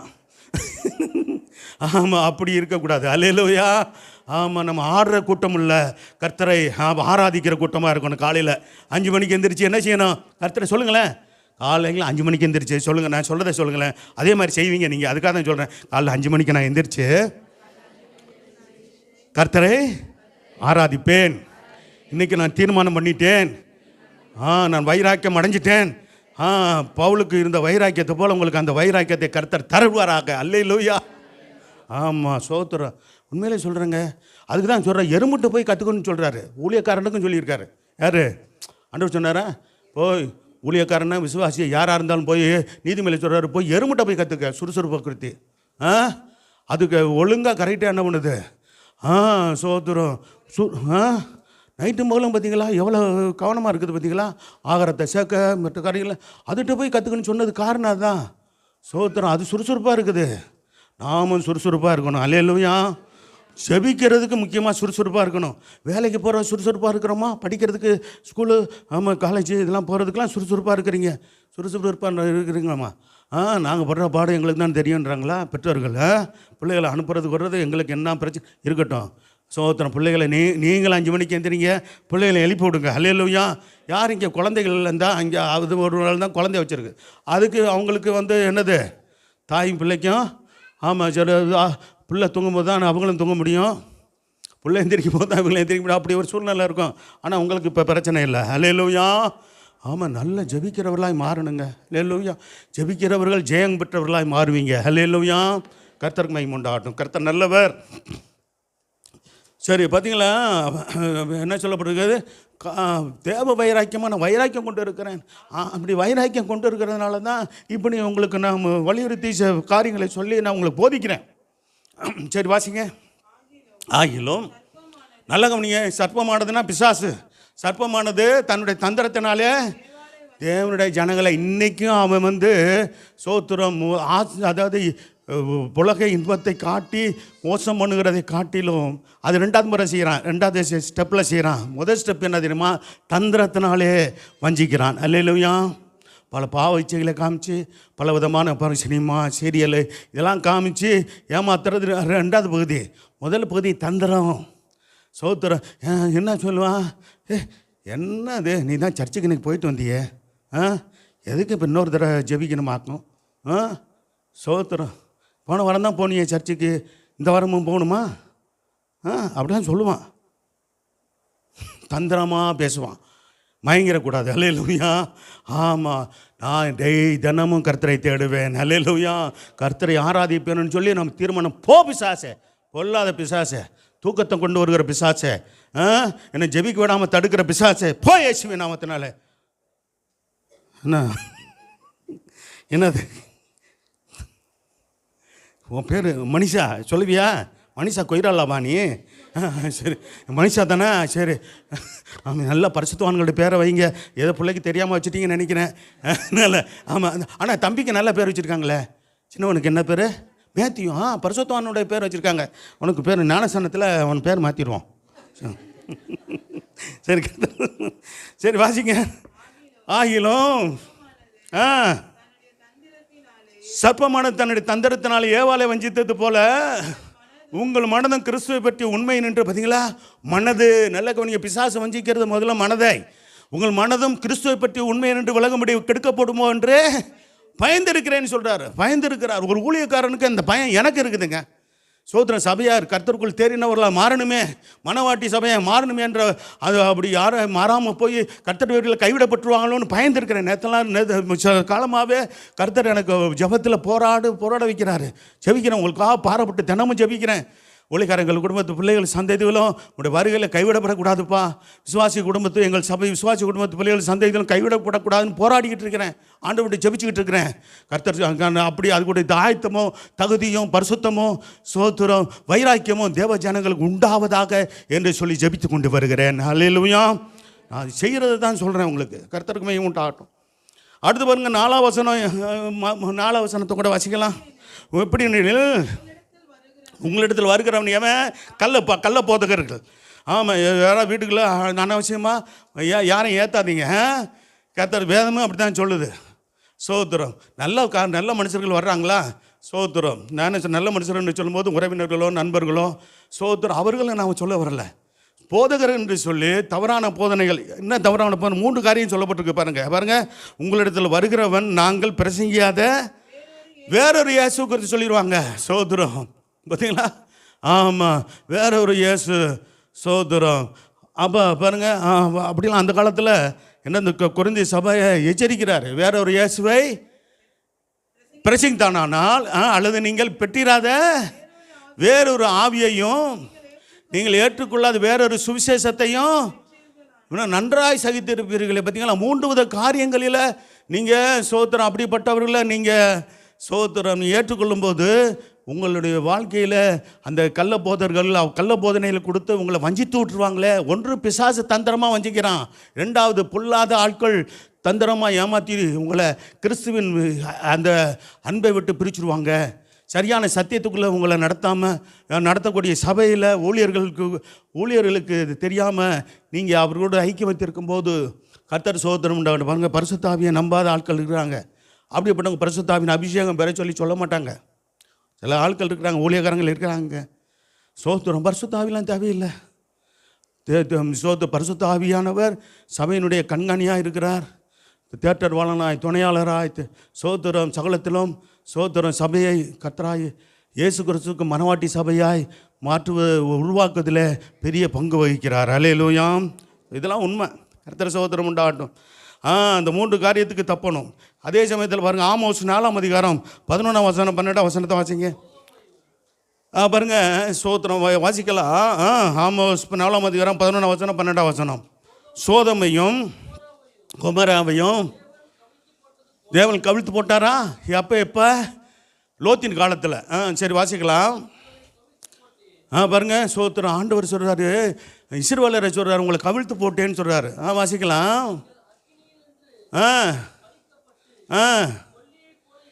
கொல்லியை போல இருந்தீங்க, ஆகிலும் என்னிடத்தில் திரும்பாமல் போனீர்கள் என்று கர்த்தர் சொல்லுகிறார். பார்த்தீங்களா? ஆண்டவருடைய விருப்பம் என்ன? எப்படியாவது திரும்பி நீங்கள் சரியாகி மனம் திரும்பி சோத்திரம் தேவனுடைய சோத்திரம் அந்த நன்மையை பெற வேண்டும் என்று கர்த்தர் விரும்புகிறார். அப்படி சொல்லிட்டு தான் என்ன சொல்கிறார்? 12ஆம் வசனம். ஆகையால் இஸ்ரவேலே என்ன செய்ய? இந்த பிரகாரம் உனக்கு செய்வேன். இஸ்ரவேலே நான் இப்படி உனக்கு செய்ய போகிறபடியானால் என்ன செய்யுது? உன் தேவனை சந்திக்க ஆயத்தப்படு. அல்லேலூயா. இங்கே இருக்கிற ஒவ்வொருவரும் நம்முடைய தேவனாகிய கர்த்தராய் இயேசுவை சந்திக்க, மத்திய ஆகாயத்தில் சந்திக்க நாம் ஆயத்தப்படுவோமாக. அல்லேலூயா. ஆயத்தமாக இருக்கிறீங்களா? ஆயத்தப்படுங்க. ஆயத்தமாக இல்லைன்னா கூட இன்னிலிருந்து அது ஆயத்தமாகுங்க. அல்லேலூயா. ஆமாம், சோத்திரம். ஆயத்தப்படணும்னா முதல்ல என்ன செய்யணும்? ஜெபிக்கிறவர்களாய் மாறணும். நீங்கள் தினமும் ஜெபிக்கணும், வேதம் வாசித்து ஜெபிக்கணும். சோத்திரம். 1 மணி நேரம் ஆண்டவருக்கு ஒதுக்கி பாருங்கள். 20 நிமிஷம் பாடி துதிங்க, நல்ல கர்த்தரை ஆராதிங்க. 20 நிமிஷம் வேத வாசிங்க, 20 நிமிஷம் ஜெபம் பண்ணுங்க. 60 நிமிஷம் வந்துருச்சா? 1 மணி நேரம் சரியாயிருச்சா? பார்த்தீங்களா? நேரம் போகிறதே தெரியாது.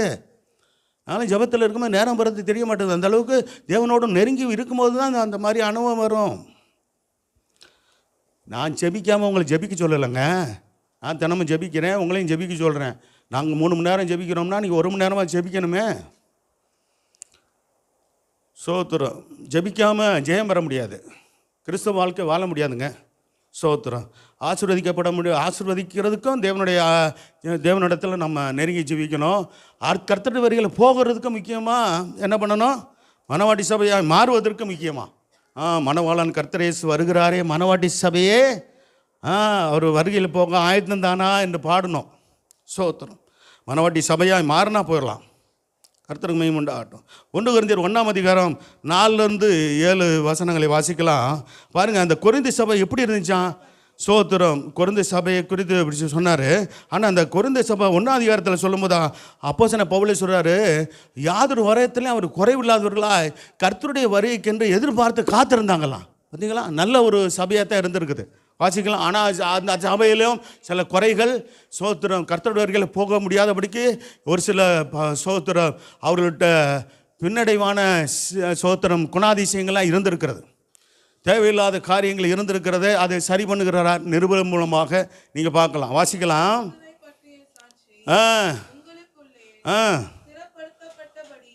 சிதப்பட்டபடியே நீங்கள் இயேசு கிறிஸ்துக்குள் எல்லா உபதேசத்திலும் நல்ல கவனிங்க, இயேசு கிறிஸ்துக்குள் கர்த்தருடைய பிள்ளைகளாக நீங்கள் என்ன செய்யணும்? எல்லா உபதேசத்திலும், எல்லா அறிவிலும், மற்ற எல்லாவற்றிலும் எப்படி இருந்தாங்களாம்? சம்பூர்ணவர்கள் ஆக்கப்பட்டு இருக்கிறபடியால் சம்பூர்ணமானவர்களாக மாறி இருக்கிறாங்களாம் கொரிந்தி சபையார். பிலிப்பி சபையார் அதான் பார்த்தோம், சோத்திரம் கர்த்தருடைய வருகைக்கு எதிர்பார்த்து காத்து கொண்டு இருந்தவர்களாக இருந்தாங்க. நம்முடைய சமயம் அப்படி மாறுவதாக. அல்லேலூயா. சரி, வாசிக்கலாம். அவர் மூலமாய் உங்களுக்கு அளிக்கப்பட்ட தேவ கிருபைக்காக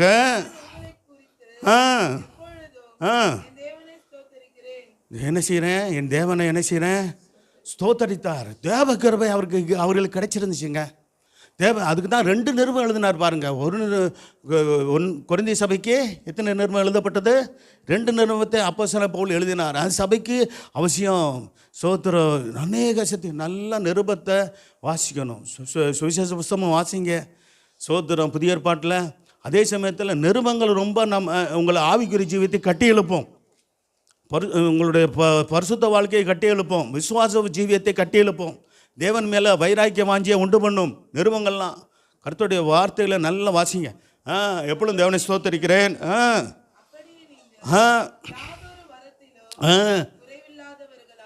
நீங்கள் ஒரு வாரத்தையாவது பெற்றிருக்கீங்களா?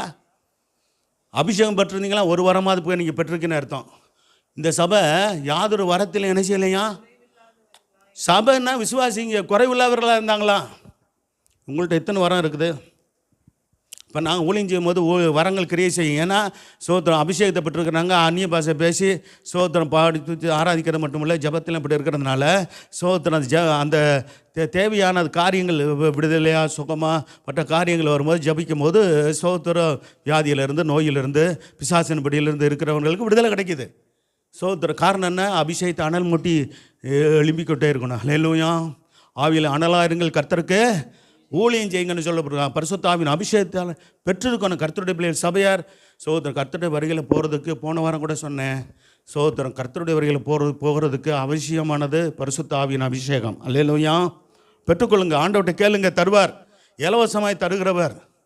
சோத்திரம் நீங்கள் காத்திருக்கும் போது, வாஞ்சிக்கும் போது நிச்சயமாகவே பரிசுத்தாவின் வல்லமையை தர அவர் ஆயத்தமாகவே இருக்கிறார். அல்லேலூயா. கர்த்தர் சோத்திரம் உண்டாகட்டும். சரி, இதெல்லாம் நல்லா தெரிஞ்சு வச்சுக்கணும். இல்லை 7 வசனம் வரைக்கும் போதும். சரி, ரைட். கர்த்தர் சோத்திரம் உண்டா. அடுத்து பார்த்தீங்கன்னா கர்த்தருக்கு மெயின் 1 கொரிந்தியர் 15ஆம் அதிகாரம் 51ஆம் வசனம் 52 வசனத்தை வாசிக்கலாம்.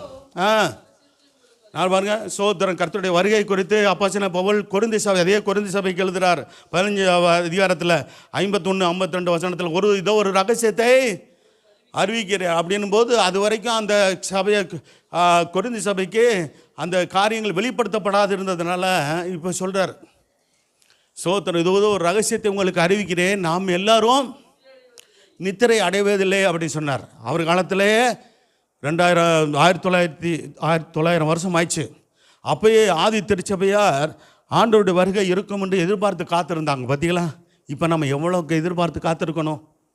1900 வருஷத்துக்கு முன்னாடியே சோத்திரம் அப்படி எதிர்பார்ப்போடு ஆண்டவருடைய வரையில் போகணுமே, ஆண்டவர் வரையில் மனவளம் இயேசுவை நான் பார்க்கணுமே, அங்கே கர்த்தரோடு அது நித்திய வாழ்க்கையாச்சே, அது சோத்திரம், அது முடிவில்லாத வாழ்க்கையாச்சே, இந்த பூமிக்கு ஏற வாழ்க்கை கொஞ்சம் காலம் தானே, என் ஆயுசு காலம் எவ்வளோ நாள் இருக்க போகுது என்றெல்லாம் உணர்ந்தவர்களாய் கர்த்தருடைய வரையில் போகிறதுக்கு ஆயத்தமாக காத்து கொண்டிருந்தார்கள். அல்லேலூயா.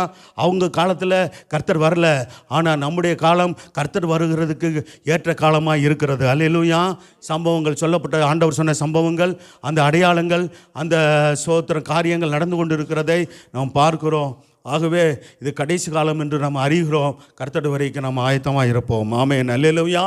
அப்போ ஆயத்தமாக இருக்கிறதுக்கு என்ன வேணும்? மறுபடியும் சொல்லுவேன். என்ன வேணும்? முக்கியமானது ஜெபம், ப்ரேயர். சொல்லுங்கள், ஜெபம். கர்த்தர் வரைக்கும் போகிறதுக்கு அவசியம். ப்ரேயர் தான் முக்கியம். அடுத்து தான் மற்றது. ஜெபத்தில் இருக்கும்போது மற்றதெல்லாம் கூடி சேர்த்து நமக்கு கிடைக்கும். வேத வாசிக்கிற வைராக்கியம், தியானிக்கிற அந்த வாஞ்சை, கர்த்தர் சோத்திரம் உண்டாட்டும், அபிஷேகத்தை பெற்றுக்கொள்கிறது, தேவனுக்காக வாழ்வதற்கு வேண்டிய எல்லா விதமான நமக்கு சோத்திரம் காரியங்களும் ஜெபத்தின் மூலமாக நம்ம பெற்றுக்கொள்ளலாம். இது ஒரு ரகசியத்தை உங்களுக்கு அறிவிக்கிறேன். நாம் எல்லாரும் நித்திரை அடைவதில் ஆயிலும் கடைசி காலம் துணிக்கும் போது ஒரு நிமிஷத்தில், ஒரு இமைப்பொழுதில் என்ன செய்வோம்? நாம் எல்லாரும் மறுமாக்கப்படுவோம் என்று வேதம் சொல்லுகிறது. அல்லேலூயா. மறுமாக்கப்படுகிறது எவ்வளவுக்கு? எவ்வளோ நேரம் ஆகுது? போகுது ஒரு நிமிஷம் 60 செகண்டில். அடுத்து ஒரு இமை பொழுது கண்ணு மூடி திறக்கிறதுக்குள்ளே என்ன நடந்துடும்? கர்த்தருக்குள் மரித்தவர்கள் முதலாவது எழுந்திருப்பார்கள், பிற்பாடு உயிரோடு இருக்கிற நாமும். இது எங்கே சொல்கிறாரு? தெசலோனிக்கேயர் புத்தகத்தில் சொல்கிறார் அப்போஸ்தலன் பவுல். இது வாசிச்சிடலாம். எது வாங்கி வாசிச்சிடலாம்? 1 கொரிந்தியர் 15 அதிகாரம் 51, 52. இக்காலம் துணிக்கு அப்பொழுது மரித்தோர் அழிவுள்ளாதவர்களாக எழுந்திருப்பார்கள், நாமும் மறுரூபமாக்கப்படுவோம். இப்போ வாசிக்கலாம். ஏனெனில் கர்த்தர் தாமே இந்த தெசலோனிக்கேயர் 1 தெசலோனிக்கேயர் 4 அதிகாரம். அதை சொல்லணும். என்ன 2 நிருபம் இருக்குல்ல? சரி. 1 தெசலோனிக்கேயர் 4 அதிகாரம் 12 ஏனெனில் கர்த்தர் தாமே ஆரவாரத்தோடும், அதான் ஏற்கனவே சொன்ன பார்த்தீங்களா, அதுதான் பிரதான தூதனுடைய சத்தத்தோடும் 3 விதமான சத்தம் தொனிக்கும். தேவ எக்காலத்தோடும் வானத்திலிருந்து இறங்கி வருவார். அப்பொழுது கிறிஸ்துக்குள் மரித்தவர்கள் முதலாக எழுந்திருப்பார்கள். நமக்கு முன்பாக மரித்த கர்த்தருடைய சோத்திர ஊழியர்களாக இருக்கட்டும், கர்த்தருக்குள் வாழ்ந்து மரித்த ஊழியர்களாக இருக்கட்டும், கர்த்தருக்குள் வாழ்ந்து மரித்த விசுவாசிகளாக இருக்கட்டும், அவர்கள் பாக்கியவான்கள். அல்லேலூயா. ஏன்னா அந்திகிறிஸ்து காலத்தை அவங்க பார்க்க போகிறதில்ல. அந்த பயங்கரமான காலங்கத்தை பார்க்க முடியல. அதுக்கு முன்னாடி அவர்கள் மரிச்சிடுறாங்க. அதே போல் கர்த்தருக்குள்ளாக கர்த்தர் சோத்திரம் வாழ்ந்து கர்த்தருக்குள்ளுடைய வருகைக்கு காத்திருக்கிற எடுத்துக்கொள்ளப்படுகிற சபையாரும் மனவாட்டி சபையாரும் பாக்கியவான்கள். அல்லேலூயா. இந்த 2 நல்ல கவனிங்க. இந்த 2ல் 1 தான் நடக்கணும். ஒன்று கர்த்தருக்குள் வாழ்ந்து கர்த்தருக்குள் மரிக்கணும். நல்ல கவனிங்க. ஏன்னா 2 மனப்படமான மறுபடியும் கேட்பேன், நீங்கள் சொல்லணும். இல்லையே கர்த்தருக்குள் வாழ்ந்து கர்த்தருக்குள் சோத்திரம் நாம் மறுமாக்கப்பட்டு கர்த்தருடைய வருகையில் எடுத்துக்கொள்ளப்படணும். அல்லேலூயா. இப்போ சொல்லுங்கள், நான் என்ன சொன்னேன் சொல்லுங்கள். ஆமாம், வாத்தியார் இல்லை நானே. ஆமாம், போதகர். அதனால நான் கேள்வி கேட்பேன், சொல்லணும். என்ன சொல்லணும்? நல்ல தைரியமாக சொல்லுங்கள். கர்த்தருக்குள் வாழ்ந்து ஒரு 2ல் 1 நடக்கணும். எனக்கு சொல்லுங்கள், 2ல் 1 நடக்கணும். கர்த்தருக்குள் வாழ்ந்து கர்த்தருக்குள் மரிக்கணும், அல்லது கர்த்தருக்குள் வாழ்ந்து கர்த்தருடைய வருகையில் நான் சேர்த்து கொள்ளப்படணும், மனவாட்டி சபையாக சேர்த்து கொள்ளப்படணும். இது 2 தான் நடக்கணும். 3ஆவது நடக்கக்கூடாது. சொல்லுங்கள். ஆமாம், அந்திகிறிஸ்து காலத்துக்கு நான் போவேனா? ஏன்னா புத்தரை தரிச்சா தான் என்ன அவன் காப்பாற்றுவான், அவன் வாழ வைப்பான்னா அவன் வாழ முடியும் அவன் காலத்தில். சோத்திரம். கையில் இல்லாது நெட்டிலாது 666 666 முத்திரை தரிச்சா தரிக்கணும். அதே சமயத்தில் ஆர்டிஃபிஷியல் இன்டெலிஜென்ஸ் சொல்லப்பட்டிருக்கிற அந்த அந்த ஒரே மதம் ஒரே கடவுள்ன்றதை கொண்டு வந்துடுவாங்க. நல்ல கவனிங்க. இப்போயே கொண்டு வந்துட்டாங்க பார்த்தீங்களா? ஆர்டிஃபிஷியல் இன்டெலிஜென்ஸ் அந்த ரோபோட் என்ன செய்யுது பார்த்தீங்களா? மனுஷன் பேச முடியாது ஐடியா பண்ணி பேசுதுங்க. அது அவ்வளோ மெமரியை உள்ளே வச்சு அவ்வளோ காரியங்களை செஞ்சு வச்சுருக்கிறான். மனுஷனுக்கு மூளை செய்யாதது அது செய்யதான், மனுஷன் செய்யாத காரியங்களை செய்தான், அதை கடவுளாக்கிடுவானுங்க. அந்த அது அந்திகிறிஸ்து என்ன செய்வான்? என்ன நான் தெய்வமாக இது பண்ணுறேன், அந்த சிலையை வச்சுருக்கிறேன், அது வணங்கன்னு சொல்லுவான். சோதர் கைவிட்டப்பட்ட சபைக்கு ஒரு வாய்ப்பு இருக்குது. என்ன இருக்குது? சோதர் நல்ல கவனிங்க. கைவிடப்பட்ட சபைக்கு ஒரு வாய்ப்பு இருக்குது. இரத்த சாட்சியாக மரிக்கணும். நம்ம சோத்திரம் யார் யார் இருக்கிறோமோ உலகம் முழுவதும் இருக்கிறதான கைவிடப்பட்ட சபையில் இருக்கிறவர்களை சோத்திரம் என்ன செய்வான்? கொல்றதுக்கு சோத்திரம் கொண்டு வர வைப்பான். ஏன்னா அவன் நேரடி வர வேண்டியதில்லை. அவன் ஆளுக்கு உலகம் முழுவதும் இருப்பாங்க அந்திகிறிஸ்து ஆட்கள். நல்லா கவனிங்க, இதை நான் சொல்லி ஆகணும். அப்போ இரத்த சாட்சியாக மரிக்க ஆயத்தமாக இருக்கிறவர்கள் குழந்தைகள் முதற்கொண்டு பெரியவர்கள் வரைக்கும் கொள்ளுவான். எது நல்லது? கர்த்தருடைய வருகையில் போகிறது நல்லதா, அல்லது நம்ம இந்த பூமியில் கைவிடப்பட்டு நாமோ நம்முடைய பிள்ளைகளோ சந்ததிகளோ கொல்லப்பட்டு சோத்திரம் அப்போ அது பிறகு நம்ம பரலோகம் போகிறது நல்லதா? எது வசதி? எது நல்லது சொல்லுங்களேன்? கர்த்தருடைய வருகையில் போகிறது நல்லது. சோத்திரம். அந்த நேரத்தில் எவ்வளோ பேர் மறுதளிச்சிருவாங்க தெரியுமா? நமக்கு முன்னாடியே நம்ம பிள்ளைகளை கொல்லும்போது மனசு எப்படிங்க வரும்? சொல்லிட்டு அடுத்துட்டு தான் நம்மளை கொள்ளுவான். தெரியுமா உங்களுக்கு? இதெல்லாம் நடக்கும். வெளிப்படுத்தல் விசேஷத்தில் தெளிவாக இருக்குது. ஆமாம், சோத்திரம். நமக்கு நேரம் இல்லை. இப்படிப்பட்ட சம்பவங்கள்லாம் நடக்கக்கூடாதுன்றதுக்காக தான் எச்சரிப்பாக சபையில் ஆண்டவர் இந்த வார்த்தைகள்லாம் போதிக்கிறாரு.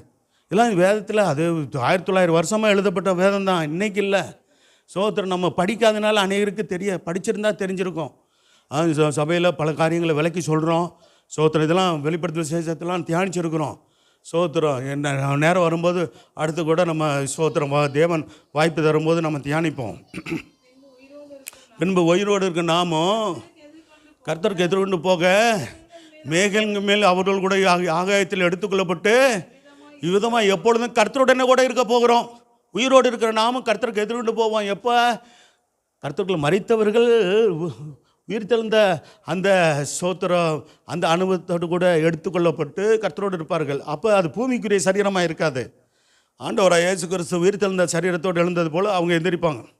நாம் மறுமக்கப்பட்டு இந்த மாம்சம் ரத்தம் என்ன செய்யாது? பரலோக ராஜ்யத்தை சுதந்திரிக்காதனால அந்த மறுமக்கப்பட்ட சரீரம் தேவன் கொடுத்துருவார், அவர்களுக்கும் கொடுத்துருப்பார். அந்த மாதிரி கர்த்தர்கள் மரித்தவர்களுக்கும் இந்த பாக்கியங்கள்லாம் தெளிவாக இருக்குது. வேதத்தை இது ஆச்சரியப்பட்டு நீங்கள் நினைக்கக்கூடாது, பார்க்கக்கூடாது, கேட்க அவசியம் இல்லை. வேதத்தில் இருக்குது. நான் சொல்கிறது 100க்கு 100 வேதத்தில் இருக்கிற சத்தியத்தை தான் சொல்கிறேன். இது என்னுடைய கற்பனையில் சொல்கிறது இல்லை. ஆமாம், வேதத்தை தவிர வெளியே நம்ம போகிறதில்ல. சோதர கதை சொல்கிறது சோதரம். ஆமாம், விக்ரமாதித்தன் கதை, எலி கதை, புலி கதை, பூனை கதை சொல்கிற இடம் இல்லை இது. அல்லேலூயா. கர்த்தருடைய வசனத்தை போதிக்கிற இடம். கர்த்தர் சோதரம். சில பேர் சில இடங்களெல்லாம் அதெல்லாம் நடக்குது. சோத்திரம். டிவியில் சீரியலில் கதை இதெல்லாம் பிரசங்கிக்கிறதாகலாம் கேள்விப்படுறோம். இதெல்லாம் என்ன சபை? அவர்களே சபையா? சினிமா பாட்டு பாடுறது, விசில் அடிக்கிறது, கூத்தடிக்கிறது, கும்மால் அடிக்கிறது, இதெல்லாம் சபையாக ஆயிருமா? ரொம்ப கவனிங்க. எது சபை, எது சத்தியம், இதெல்லாம் நல்லா கவனமாக நம்ம இருக்கணும். கர்த்தருக்கு மகிமை உண்டாகட்டும். சரி, கர்த்தருக்கு மகிமை உண்டாகட்டும். எபேசியர் 5:27. இப்போ நம்ம செய்ய வேண்டிய காரியங்கள் என்ன? நாம் காக்கப்பட பரிசுத்தப்பட வேண்டியது சில காரியங்களை சீக்கிரமாக சொல்கிறேன், வாசிக்கலாம். எபேசியர் 5:27. என்ன செய்யக்கூடாது? கர்த்தருடைய சபையானது கரை, திரை, பிழை 3 இருக்கக்கூடாதுங்க. இந்த 3 எதில் வருது தெரியுமா? ஆவி, ஆத்மா, சரீரத்தில் வரக்கூடியதான் கரை, திரை, பிழை. ஜபத்தில் நீங்கள் சொல்லணும், நான் கரை, திரை, பிழை முதலானவர்கள் இல்லாமல் பரிசுத்தம் பிழையற்றதுமான மகிமையுள்ள சபையாக அதை தமக்கு முன் நிறுத்தி கொள்வதற்கு தம்மை தாமே எனக்காக ஒப்பு கொடுத்தார், சபைக்காக ஒப்பு கொடுத்தார். அல்லேலூயா. ஆமாம், சோத்திரம். அவர் ஒப்பு கொடுத்துட்டாரு.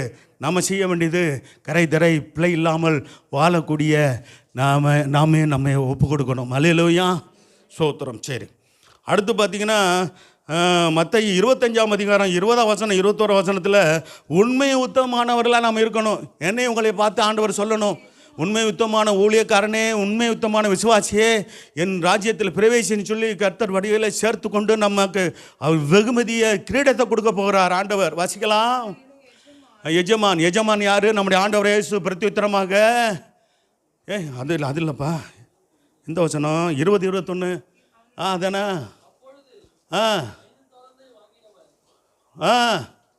ஆமாம், என்னுடைய அதான் அவனுடைய எஜமானவனை நோக்கி நல்லது உத்தம உண்மையில் ஊழியக்காரனே. 20 கூட வாசிக்கலாம். 20 5 தாளந்தை வாங்கினவன் 2 தாளந்தை வாங்கினவர் என்ன செஞ்சாங்க? 5 தாளந்தையும் மேற்கொண்டு சம்பாதித்தான், 2 தாளந்தை மேற்கொண்டு சம்பாதித்தான். தேவனுக்கு ஆத்துமக்களை ஆதாயம் பண்ணான்னு அர்த்தம். தேவனுக்காக கிரியை செய்தான்னு அர்த்தம். ஆண்டவருக்காக கிரியை செய்யணும். சபையில் இருக்கிற தேவனுடைய பிள்ளைங்க ஆத்ம ஆதாயம் செய்யணும். சோத்திரம். சரி, வாசிக்கலாம்.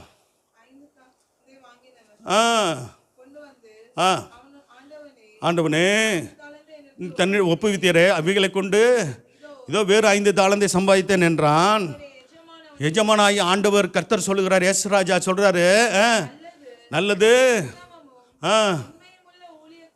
அப்படின்னு எங்களையும் சொல்லணும், உங்களையும் சொல்லணும். நீங்கள் ஊழியம் செஞ்சீங்கன்னா உங்களையும் ஊழியக்காரின்னு சொல்லுவார் ஆண்டவர். ஊழியம் செஞ்சால் தானே சொல்லுவார், செய்யணும். சரி, தேறினவர்களாய் மாறணும். இந்த ஒரு வசனத்தை வாசிக்கணும். கொலோசியர் புத்தகத்தில் இருக்குது பார்த்தீங்களா? உங்களை தேறினவர்களாய் நிறுத்தும்படிக்கு அப்படின்னு இருக்குது. வாசிக்கலாம். எந்த மனுஷனையும் கிறிஸ்து இயேசுவுக்குள், கொலோசியர் 1:27 பாருங்க. எந்த மனுஷனையும் கிறிஸ்து இயேசுவுக்குள் அல்லது எந்த மனுஷனையும் எந்த மனுஷனையும் கிறிஸ்து இயேசுவுக்குள் தேறினவர்களாக நிறுத்தும்படிக்கு அவரையே நாங்கள் அறிவித்து, ஆண்டவராக இயேசுவையே நாங்கள் அறிவித்து. இப்போ பாருங்க, சோத்திரம் எங்களை அறிவிக்கிறத நாங்கள் விரும்புறதில்லை. அப்படி இது ஊழியக்காரனை தன்னை அறிவிக்க, ஆமாம் சோத்திரம் சாட்சி என்ற பேரில் நேரத்தை வீணடிக்க அதெல்லாம் விருதில்லை. அவன் எப்போதும் செய்கிறதில்ல. நான் வசனத்தை விட சத்தியத்தை மட்டும் பேசுகிறதோடு சரி. எந்த மனுஷனையும் கிறிஸ்து இயேசுக்குள்ளே தேறினான் நிறுத்தமடிக்கு அவரையே நாங்கள் அறிவித்து, எந்த மனுஷனுக்கும் எந்த மனுஷனுக்கு என்ன செய்கிறோம்? புத்தி சொல்கிற வேலை தாங்க எங்களுக்கு. புத்திமதி சொல்லும்போது சந்தோஷமாக எடுத்துக்கொள்ளுங்க. உங்களுக்கு பிரியமாக இருக்குது, உங்களுக்கு பிரியமாக இல்லை, அதெல்லாம் எங்களுக்கு தெரியாது. வசனம் என்ன சொல்லுதோ அதை நானும் கை கொள்ளணும், நீங்களும் கை கொள்ளணும். சரிதான், நான் ஒத்துக்கிட்டீங்களா? கர்த்தருடைய வார்த்தை என்ன சொல்லுதோ அதை நானும் கை கொள்ளணும், நீங்களும் கை கொள்ளணும். அவ்வளோதான், முடிஞ்சு போச்சு. அது ஊழியக்காரனாக இருக்கிறதுனால நீங்கள் அது வசனத்தை கேட்டு கடைபிடிக்க வேண்டியது உங்களுடைய பொறுப்பாக, உங்களுடைய காரியமாக தேவன் பார்க்கிறார். எந்த மனுஷனுக்கு புத்தி சொல்லி எந்த மனுஷனுக்கு என்ன செய்கிறோம்? எல்லா ஞானத்தோடு உபதேசம் பண்ணுகிறோம். பார்த்தீங்களா? உபதேசம் பண்ணுகிறோம், புத்திமதி சொல்கிறோம், உபதேசம் பண்ணுகிறோம். இது எங்கள் மேலே உள்ள கடமை. இதை நாங்கள் செய்யும்போது நீங்கள் இணங்கி நீங்கள் உங்களை அர்ப்பணிக்கும் போது நீங்கள் பாக்கியவான்களாய் பாக்கியவதிகளாக இருப்பீர்கள். அல்லேலூயா. ஆமாம், கர்த்தர் உங்களை நிச்சயமாக ஆசீர்வாதத்தை உயர்த்துவார். கர்த்தர் சோதனம் உண்டாகட்டும். சரி, பார்த்தீங்களா? அப்போ எது கரைபடக்கூடாதுன்ற காரியங்களை நான் முக்கியமாக சொல்லிடுறேன். கர்த்தர் சோத்திரம் உண்டாகட்டும். மனவாட்டி சபை அப்படின்னு பார்த்தோம், எபேசியர் 5:27. ரெண்டாவது, ரெட்சிப்பின் வஸ்திரம் கரைபடக்கூடாது, பரிசுத்தமாக இருக்கணும். யூதா 1:23. கரைபடக்கூடாது அல்லது காக்கப்பட வேண்டியதுன்னு வைத்துக்கொள்ளுங்களேன். யூதா 1:23. கரைபட்டு இருக்கிற வஸ்திரத்தையும் வெறுத்து தள்ளுங்கள். ரெட்சிப்பின் வஸ்திரம் பாதுகாக்கப்படணும், அது கரைபடக்கூடாது. நம்ம ரெட்சிப்பை பெற்றிருக்கோம் பார்த்தீங்களா, அந்த ரெட்சிப்பில் பாதிப்பு வந்துடக்கூடாதுன்னு அர்த்தம். சரி, அடுத்து மூணாவது, தேவனுடைய ஆலயமாகிய சரீரம் பாதுகாக்கப்படணும். சோத்திரம். 1 Corinthians 3:17 பரிசுத்தமாக இருக்கணும். ஒருவன் தேவனுடைய ஆலயத்துக்கு எடுத்தால், நல்ல கவனிங்க, தேவனுடைய ஆலயம் என்பது சோத்திரம் ஒன்று ஆராதனை ஸ்தலம், ஜெப வீடு ஒன்று இருந்தாலும் அதுலேயும் என்ன பண்ணக்கூடாது? கெடுக்கிற மாதிரி, பாதிப்பு உண்டாகிற மாதிரி காரியத்தை ஒருத்தரும் செய்யக்கூடாது. அது ஒன்று. 2 விதமான ஆலயம். ஒன்று எழுத்தின்படியான தேவனுடைய விடாயி ஆலயம் இது. இன்னொன்று தேவனுடைய ஆலயம் நாமே. அல்லேலூயா. தேவனுடைய ஆலயம் இது என்ன பண்ணக்கூடாது? தீட்டுப்படக்கூடாது. வாசிக்கலாம். சோதர் ஒன்று தேவனுடைய ஆலயத்துக்கு எடுத்தால் அதை தீட்டுப்படுகிறது எப்படி? குடியினால், போதவசத்தினால, பல விதமான பாவ இச்சைகளுக்கு இடம் கொடுக்கும்போது சோதரம் ஒரு சிலர் என்ன பண்ணுறது? என்னது டாட்டுவா டூட்டுவா என்னது இந்த இது? அது யாராவது குத்திருக்கீங்களா? என்னது என்னது பச்சை குத்துறது? பச்சை குத்துற பழக்கம் யாருக்கு இருக்குதா? யாரும் அப்படி பார்க்கல. அதெல்லாம் யாரும் குத்தாதீங்க. அல்லேலூயா. ஆமாம், உங்கள் தேவனுடைய ஆலயமாகிய சரீரத்தை என்ன செய்யக்கூடாது? ஆமாம், சில பேருக்கு இருக்குங்க. சரி, சினிமா நடிகர்கள், சில என்னது சோத்திரன் கிரிக்கெட் பிளேயரு, இன்னும் பல நடிகர்கள், பாடகர்கள், அவனுங்களாம் என்ன செய்கிறானுங்க? ஆமாம், சோத்திரம் தன் உடலை ஒழுங்காக அழகாக படைச்சிருக்காருங்க உடம்ப. அதை போய் என்ன பண்ணுறானுங்க? கண்ட பச்சையை குத்தி கெடுத்து அசிங்கமாக இருக்கிறானுங்க, பிசாசமாக இருக்கான். சில யாருடைய ரசிகர்கள் எங்கெங்கே இருக்கிறீங்களா? இல்லைல்ல, ஆண்டவருடைய ரசிகளாக இருந்தால் போதும். அல்லேலூயா. ஏசப்பா ரசிகளாக இருந்தால் தான் கர்த்தர் வரைகளை போக முடியும். நீங்கள் சினிமா ரசிகரா, சீரியல் நடிக்கிற ரசிகரா? ஆமாம், ஆம்பளை பொம்பளை ரசிகை, அப்படி ரசிகை யார் இருக்கிறீங்களா? ஒருத்தர். நம்ம ஆண்டவர் என்னுடைய நேசர். அல்லேலோ. வேதம் சொல்கிறது நம்முடைய நேச கர்த்தர். அல்லேலோயா. அவருடைய நேச அவர் மேலே நேசம் இருந்தால் போதும், நேசமாய் பாசமாக இருந்தால் போதும். சோத்திரம். சரி, நம்ம எந்த நடிகனையும் எந்த ஆளுகளையும் நம்ம குறிப்பிட்டு சொல்ல வேணாம். சோத்திரம் சொல்கிறேன். ஆமாம், சோத்திரம். அதே மாதிரி எந்த அரசியல்வாதிகளையும் கூட நம்ம உயர்த்த வேண்டியதில்லை. சோத்திரம். அவர்களெல்லாம் அந்த நேரத்தில் எலெக்ஷன் டயத்தில் நீங்கள் யாருக்கு ஓட்டு போடுறீங்களோ ஜெபம் பண்ணி ஓட்டு போட்டுக்கொள்ளுங்க, அது உங்களுடைய உரிமை. சரி, கர்த்தர் சோத்திரம். அடுத்து பார்த்தீங்கன்னா, கர்த்தர் மைண்ட் உண்டாகட்டும். நம்முடைய சரீர அவயங்கள் பரிசுத்தமாக இருக்கணுமா என்றெல்லாம் அதில் என்னென்ன காரியங்கள் பார்ப்போம். அதே சமயத்தில் நம்ம ஐக்கிய அன்பின் விருந்து இன்றைக்கி இருக்குல்ல, இது பரிசுத்தமாக இதை கை கொள்ளணும். யூதா 1:12 வாசிங்க. யூதா 1:12. இன்னும் சில வசனங்கள் மட்டும் தரேன். இன்னும் இருக்குது, இன்னும் ஒரு அரை மணி நேரம் பேசக்கூடிய சத்தியம் இருக்குது. நான் அவ்வளோ நேரம் கொண்டு போகல, இன்னும் ஒரு 5 நிமிஷம் மட்டும் சொல்கிறேன். வாசிக்கலாம். இவர்கள் உங்கள் அன்பின் விருந்துகளில் பாருங்கள், யார் அன்பின் விருந்து இதில் பங்கு பெறக்கூடியவங்க யார்? சபையில் வர்றவங்களாம் பங்கு பெற முடியுமா? இல்லை. மூழ்கி பிதா குமாரன் பரிசுத்தாவின் நாமத்தினால ஞானஸ்தானம் பெற்றவங்க தான் இதில் பங்கு பெற முடியும். தெரியும் தானே உங்களுக்கு? இந்த அன்பின் விருந்துகளில் ஆண்டவருடைய பிள்ளைகள் நல்ல ஆயத்தத்தோடு, தகுதியோடு, பரிசுத்தத்தோடு பங்கு பெறலைன்னா வேதம் சொல்கிறது இந்த கரைகளாக இருந்துருவாங்க. அப்படிப்பட்டவங்கன்னு வேதம் எச்சரிக்குது. போடுங்களா. இவர்கள் உங்கள் அன்பின் விருந்துகளில் கரைகளாக இருந்து விருந்துண்டுன்னா இந்த இந்த பரிசுத்த பந்தியில் பங்கெடுத்துன்னு அர்த்தம். நல்லா கவனிங்க, இதை முக்கியமாக சொல்லிடுறேன். இந்த அன்பின் விருந்தில், இந்த அன்பின் ஐக்கியத்தில் பயத்தோடு பக்தியோடு இதில் பங்கு பெறணுமா. கரைகளாக இருந்து சில பேர் என்ன பண்ணுவோம், யசோத்துறோம் பயமின்றி கூட இதில் விருந்துட்டு இதில் ஆயத்தம் இல்லாமல், தகுதி இல்லாமல், பரிசுத்தம் இல்லாமல் இதில் பங்கு பெற்றக்கூடாது. சோத்துறோம் விருந்துட்டு தங்களை என்ன செய்கிறாங்க, மேய்த்து கொள்கிறார். ஊழியக்காரன் மேய்க்க, சபையை மேய்க்கணும், ஆத்துமாக்களை மேய்க்கணும். தங்களே மேய்த்து கொள்கிற காரியங்கள் கூடாது. அதே தங்களை மேய்த்து கொள்கிறார்கள். இவர்கள் காட்டுகளால் அடியண்டோடுகிற தண்ணீரற்ற மேகங்களும் இலையுதிர்ந்து கனியற்று 2 தரம் செத்து வேறற்று போன மரங்களும் அப்படி இருப்பாங்களாம். கர்த்தர் சோதனம் உண்டாகட்டும். கர்த்தருடைய பிள்ளைகள் ரொம்ப கவனமாக இருக்கணும். அல்லேலூயா. அப்படிப்பட்டவர்களாக நாம் இருந்து விடாதபடிக்கு கவனமாக இருக்கணும். சரி, சில காரியங்களில் வேகமாக சொல்லிட்டு போகிறேன். எதிலெல்லாம் பரிசுத்தம் வேண்டும்? இருதயத்தில் பரிசுத்தம் வேண்டும். மத்தேயு 5:8 விலைக்கு சொல்ல நேரம் இல்லை. இருதயத்தில் சுத்தமுள்ளவர்கள் தான் பாக்கியவான்கள். தேவனை நாம் தரிசிக்கணும்னா, ஆண்டவரை தரிசிக்கணும்னா நம்முடைய இருதயத்தில் என்ன வேண்டுங்க? பரிசுத்தம் வேண்டும். பரிசுத்தம் நமக்கு தேவை. இருதயம் பரிசுத்தமாக இருந்தால் தான் கர்த்தர் சோத்திரம். நம்முடைய இருதயம் அசுத்தம் அடைஞ்சிருந்துச்சுன்னா சோத்திரம் கர்த்தருடைய வரிகளை போக முடியாது. சோத்திரம். சரி, அடுத்து ரொம்ப விலைக்கு சொல்ல வேண்டியதில்லை. சோத்திரம். நம்முடைய நடக்கையிலே பரிசுத்தம், எல்லா நடக்கையிலும் பரிசுத்தம் வேண்டுமா. நம்முடைய சபையில், வீட்டில், குடும்பத்தில், அந்நிய ஜனங்கள் மத்தியில் சோத்திரம் நம்முடைய நடக்கையெல்லாம் எப்படி இருக்குன்னு பார்த்துக்கணுங்க. சோத்திரம். 1 பேதுரு 1:15 உங்கள் அழைத்தவர் பரிசுத்தராக இருக்கிறது போல. நம்மை அழைத்தவர் யாருங்க? நம்முடைய தேவன், நம்முடைய கர்த்தர். அவர் எப்படி இருக்கிறாரு? பரிசுத்தராக இருக்கிறாரா? அப்படி பரிசுத்தமுள்ள தேவனுடைய பிள்ளைகளாக நாம் எப்படி இருக்கணும்? பரிசுத்தராக இருக்கணும். நம்மை அழைத்தவர் பரிசுத்தராக இருக்கிறது போல. அழைத்தவர் பாருங்கள், பெரிய அழைப்பு நமக்கு கர்த்தர் கொடுத்த அழைப்பு. தெரிந்து கொள்ளுதல், பெரிய தெரிந்து கொள்ளுதல். நம்மை அழைத்தவர் பரிசுத்தராக இருக்கிறது போல நீங்களும் உங்கள் நடக்கையில் எல்லாவற்றிலும் பரிசுத்தராயிருங்கள். சோத்திரம். அடுத்து கண்களில் பரிசுத்தம். மத்தேயு 6:22-23 நல்லா கவனிங்க. நம்முடைய கண்ணு ரொம்ப முக்கியமானது. இதில் பரிசுத்தம் இருக்குதான்னு பாருங்கள். ஆமாம், அசுத்தமானதை பார்க்குதா? இச்சையோட யாரையும் பார்க்குதா? சத்தியத்தை நான் சொல்லிடுறேன் பாருங்கள். அதில் அப்படியே தெளிவான வார்த்தை இருக்குது. நம்முடைய பார்வையில் பரிசுத்தம் இருக்கணும். அல்லேலூயா. ஆமாம், சோத்திரம். ஆமாம், சினிமாவை பார்த்தா, சீரியலை பார்த்தா அசுத்தம், கண்ணு அசுத்தத்தை தான் பார்க்குது. சோத்திரம். கர்த்தர் வருகையில் போகணுமா இல்லையா? போகணும் தானே. அப்போ இன்றைக்கி நல்லா திருமணம் நடத்தணும். எது கூடாது? அசுத்தமாகிய சினிமாவை பார்க்க மாட்டேன், சீரியலை பார்க்க. சொல்லுங்களேன். அசுத்தமான சினிமாவை பார்க்க மாட்டேன், சீரியலை பார்க்க மாட்டேன். கர்த்தருடைய வருகையில் நான் போகணும். அல்லேலூயா. நாங்கள் பார்க்குறதில்ல. ரட்சிக்கப்பட்ட நாள்லேருந்து, அதுக்கு முன்னாடி பார்த்த ஆள் தான். ரட்சிக்கப்பட்ட நாள்லேருந்து பார்க்குறதில்ல. நீங்கள் பார்க்காதீங்க. அல்லேலூயா. சரி, கர்த்தர் சோத்திரம் உண்டாகட்டும். அடுத்து என்னது? கண்ணானது சரீரத்தின் விளக்காக இருக்கிறது. உன் கண் தெளிவாக இருந்தால் உன் சரீரம் முழுவதும் வெளிச்சமாக இருக்கும். பாருங்க, நம்முடைய கண் தெளிவாக இருந்தால் நம்முடைய சரீரம் முழுவதும் எப்படி இருக்குமா? வெளிச்சமாக இருக்கும். கண்ணு கெட்டதாக இருந்தால், ஒரு கண்ணு கெட்டதாக இருந்துச்சுன்னு என்ன அர்த்தம்? கண்ணு கெட்டதுன்னா கண்ணு பார்க்க முடியாத கண்ணாக ஆகிறது இல்லை. சோத்திரம். கண்ணு என்ன செய்ய அசுத்தம் அடைஞ்சு போச்சுன்னா பாவ கண்களாக இருந்தால்னு அர்த்தம். சோத்திரம். உன் வாசிக்கலாம். உன் கண் கெட்டதாக இருந்தால் உன் சரீரம் முழுவதும் இருளாக இருக்கும். சரீரமே இருளாகி போயிருமாங்க. இந்த கண்ணு எவ்வளோ முக்கியமானது பார்த்தீங்களா? 2 கண்ணு.